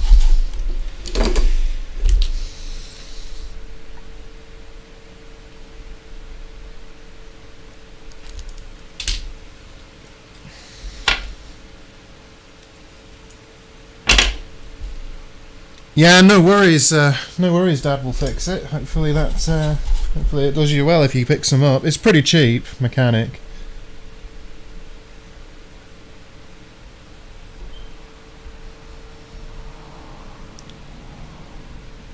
There you go. I think that actually got it now.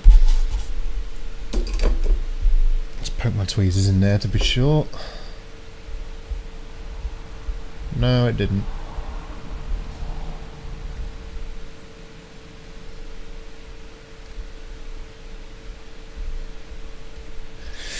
Alright, I'm going to cheat. I'm going to use a cheat code activated.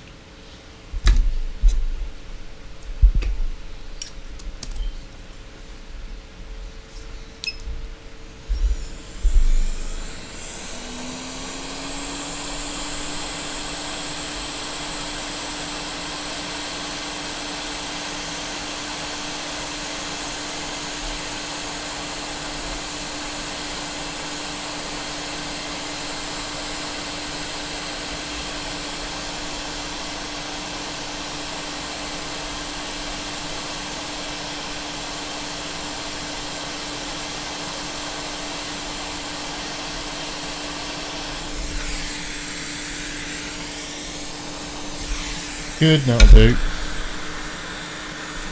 I'll just clean up my mess while I'm at it.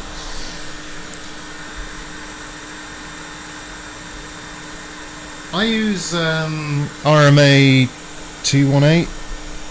It's cheap and it's pretty decent.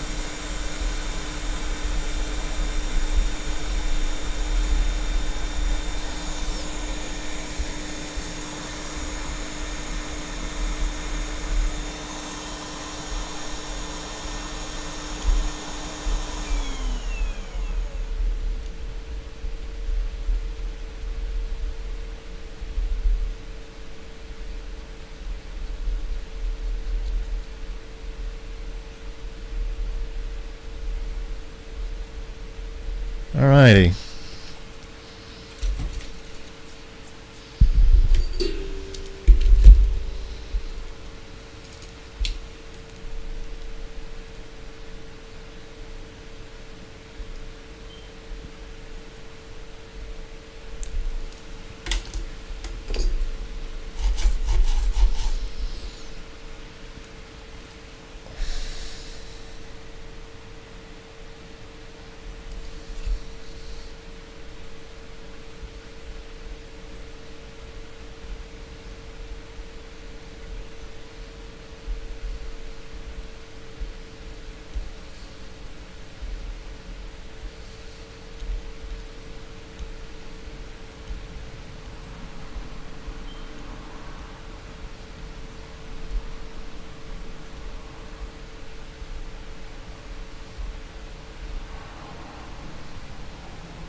Should do the job.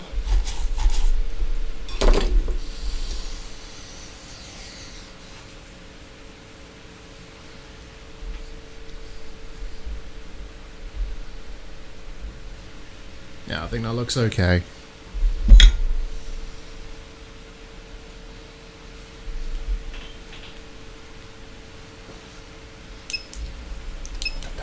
No, stop you damn hot air gun. I didn't mean to switch you on. I'm trying to pull the nozzle off.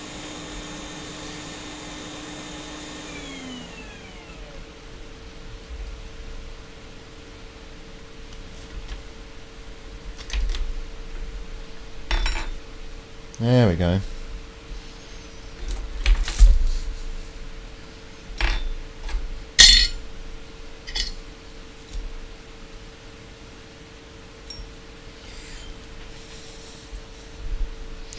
Yeah, I'll just test a new port.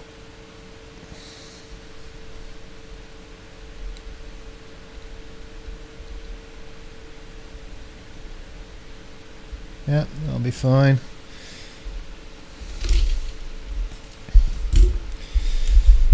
What I'm going to do is spin it round and come from the other angle. It makes putting the port on just that little bit easier. At least this way we're going to be sure that there's a good port on this thing.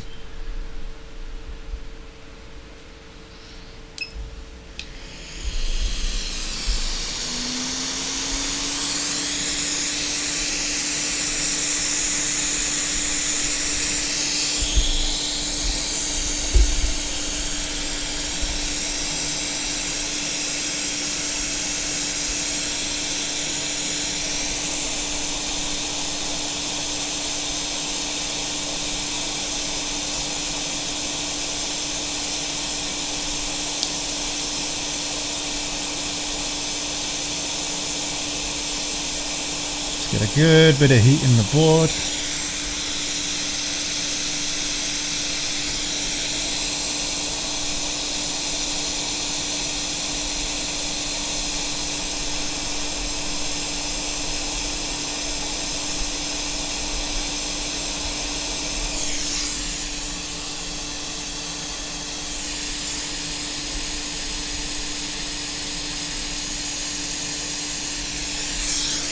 Let's move that back a bit actually.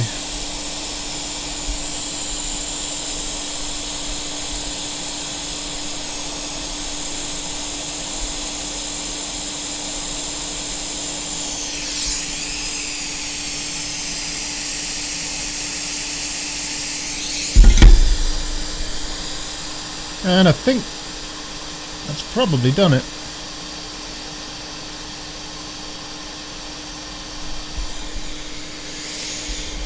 So We'll check the pins. I need to get one of those handy dandy devices that I think both Jason and Micromage have. They're the USB breakout boards for these. That's good. Good, good, good, good, good, good, good, good, and good. Okay.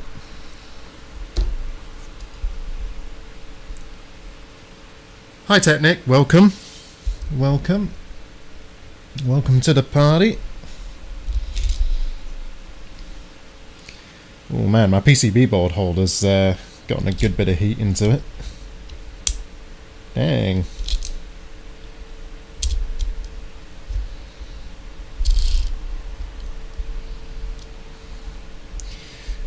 Doesn't need to be that secure for this. Get a bit more flux on here.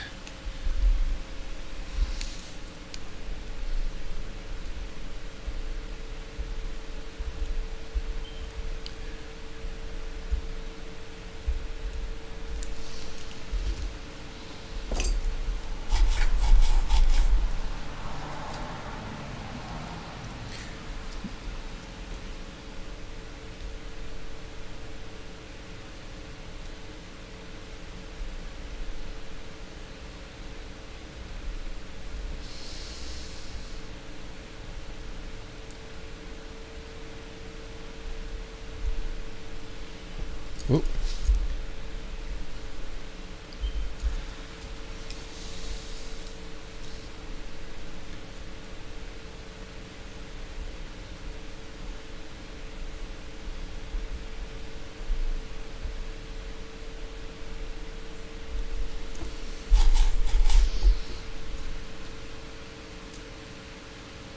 No worries, Coda.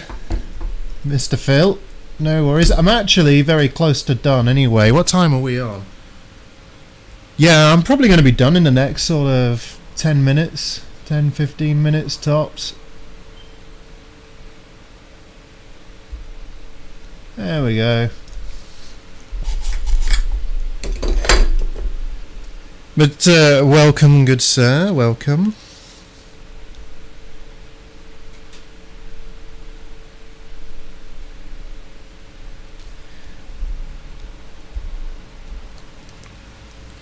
Mess cleaned up.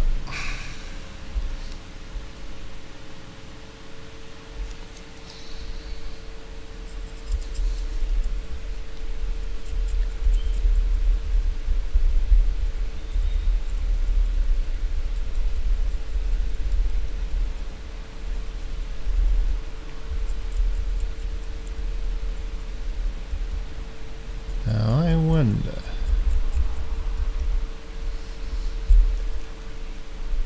I tell you what, I could do these ports all day. I actually really like doing these ports. They're just fun and easy.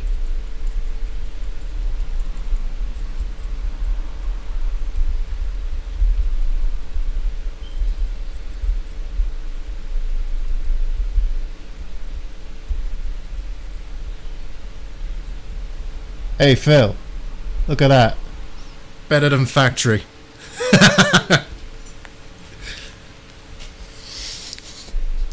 Never mind the burnt flux. I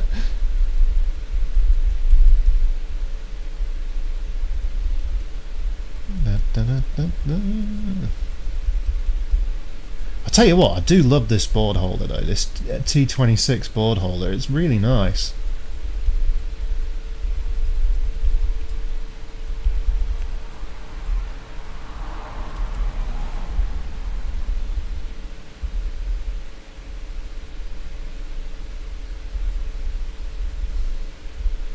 There we go.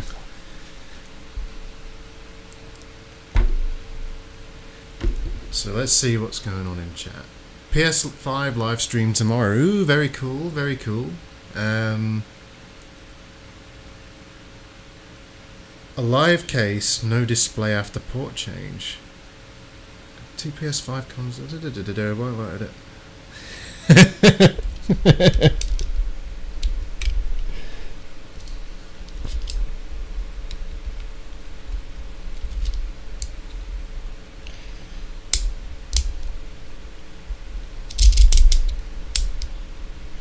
I've said it before, I'll say it again though. That slogan of Northridge Fix, no matter what you think of Northridge, like, his slogan does have staying power. Like, whether you make fun of it or not, it's achieving what it's meant to achieve, right? I mean, he's aware of the sense of irony, because he's done, like, jobs where it's been a mess and he's at the end said better than factory. And laughed as he said it. But yeah, as a slogan, not terrible.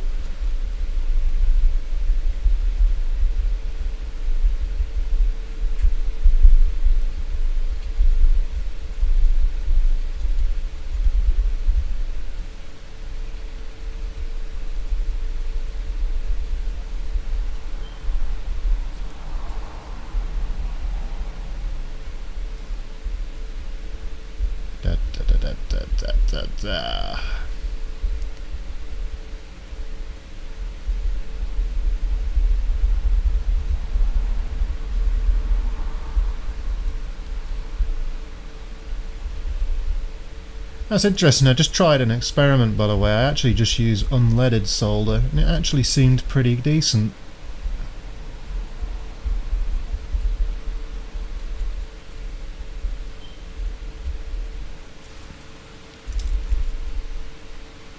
Yeah.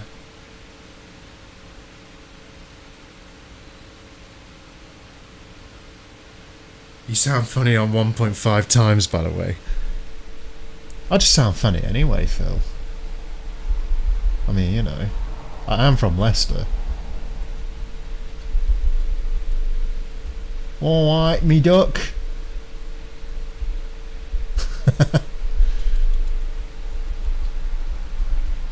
Alrighty.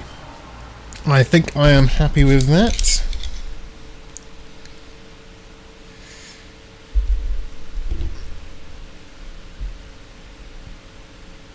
Let's flip over to cam.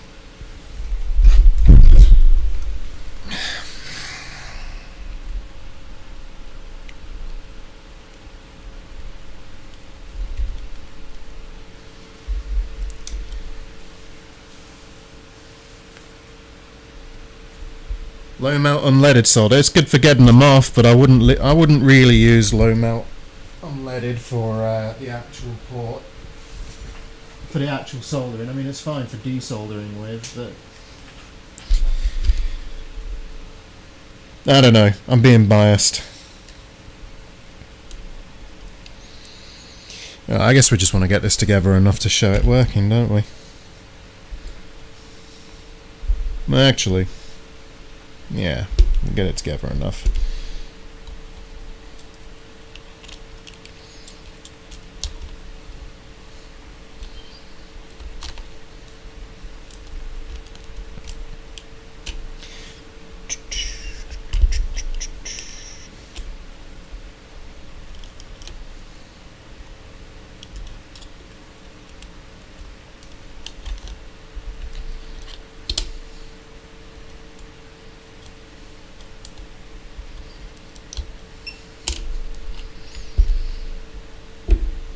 You know what, it's funny, I actually usually end up doing these cables under the scope. Alright, Richie B, take care.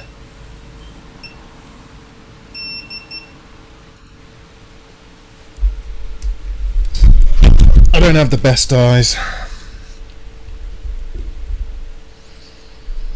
Oh god, there's flux everywhere, isn't there? I'll give it a proper clean after, I just want to see it working.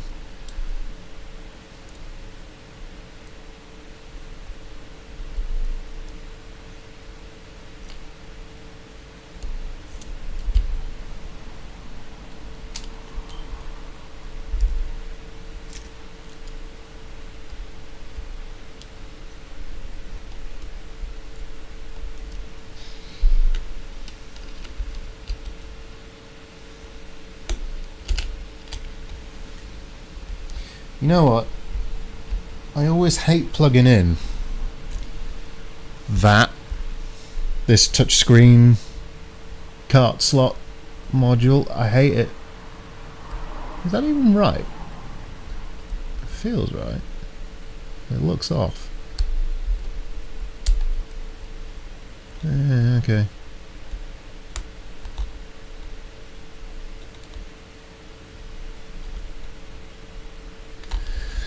There we go.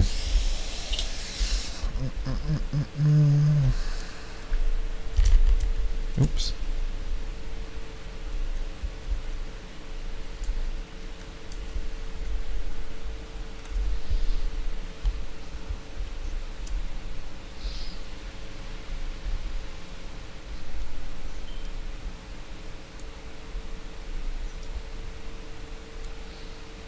Always hate putting this Joy-Con in as well.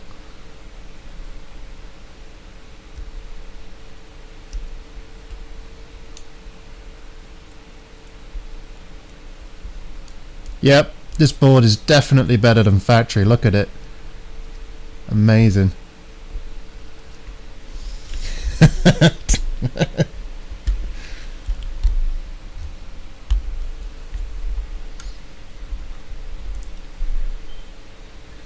Yeah, I think I'm gonna not connect everything.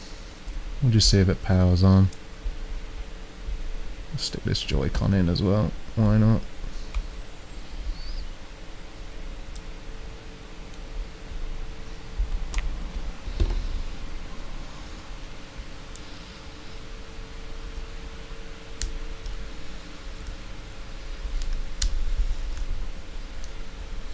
Oh my god. Come on, brain. Hand-eye coordination. I can do this.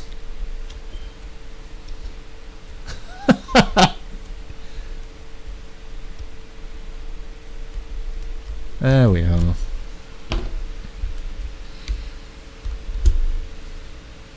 Hi, Jaden. Welcome back? Welcome? Whatever, welcome. That's fine.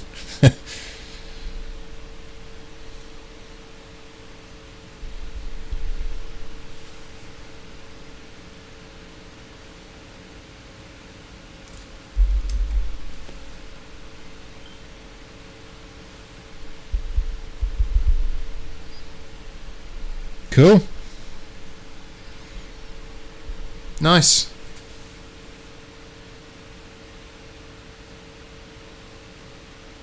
I've got my chemicals. 8341 flux and Kester solder. Yeah, I mean Kester solder. That's for fancy people. You know, real men use mechanic. Real men use that. You know, the stuff like or maybe even this crap. I say crap, it's actually not terrible, but no, Kester.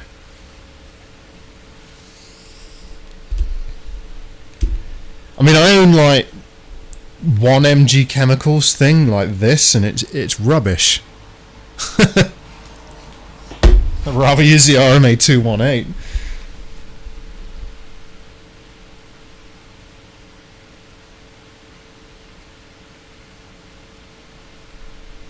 Yeah, well, I think this one's good. I just got to get it cleaned up and reassembled. I'm going to call it here, guys, anyways. I think that's me done for this evening. I didn't really want a super long stream this time round, unlike my previous 5-hour one. You see how much easier it is to repair Switches than it is Super Nintendos, though.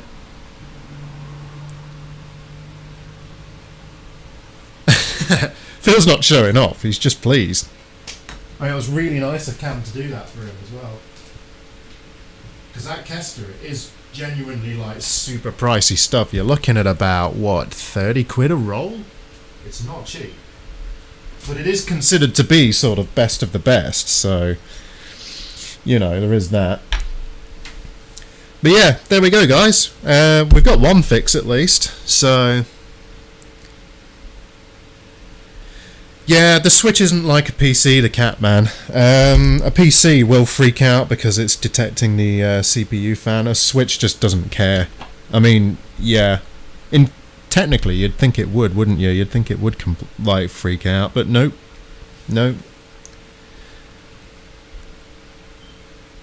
Yeah, you'd think because the Switch fan, it's got 4. I'm not sure whether you can see it on the regular camera there, but it's got 4 wires, and it's got a ground, a VCC, a sense line, and a pulse width modulation fan speed set line. And you'd think that if the sense line isn't connected, it'd throw a fit, but it doesn't. It's fine. was a pretty nice fix. I did goof up a bit earlier on, Phil. I don't think you saw it. I knocked a couple of components around M92. Got it sorted, no problem. But, like, yeah. Just been a bit shaky hands today.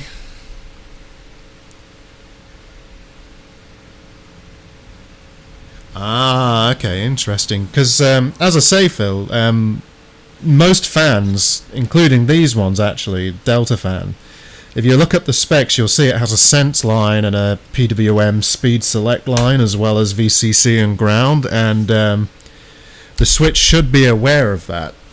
In fact, I think it is, because I think if you use a custom firmware with some homebrew, you can actually see the fan speeds and so on. Probably runs off the same power rail, but there should be a separate controller circuit. Yeah, those tiny, they're 0201s, aren't they? They're absolutely tiny. But yeah. Anyway, thanks for tuning in, folks. I'm going to call it now. I'm going to call it because I've had one success. I've got one more to go, but I'm not doing that tonight. And, yeah, I'll see you all later. And I'll probably dip into your video or stream, good Sir Phil, later on. Anyway, take care all, and have a good one. See yous.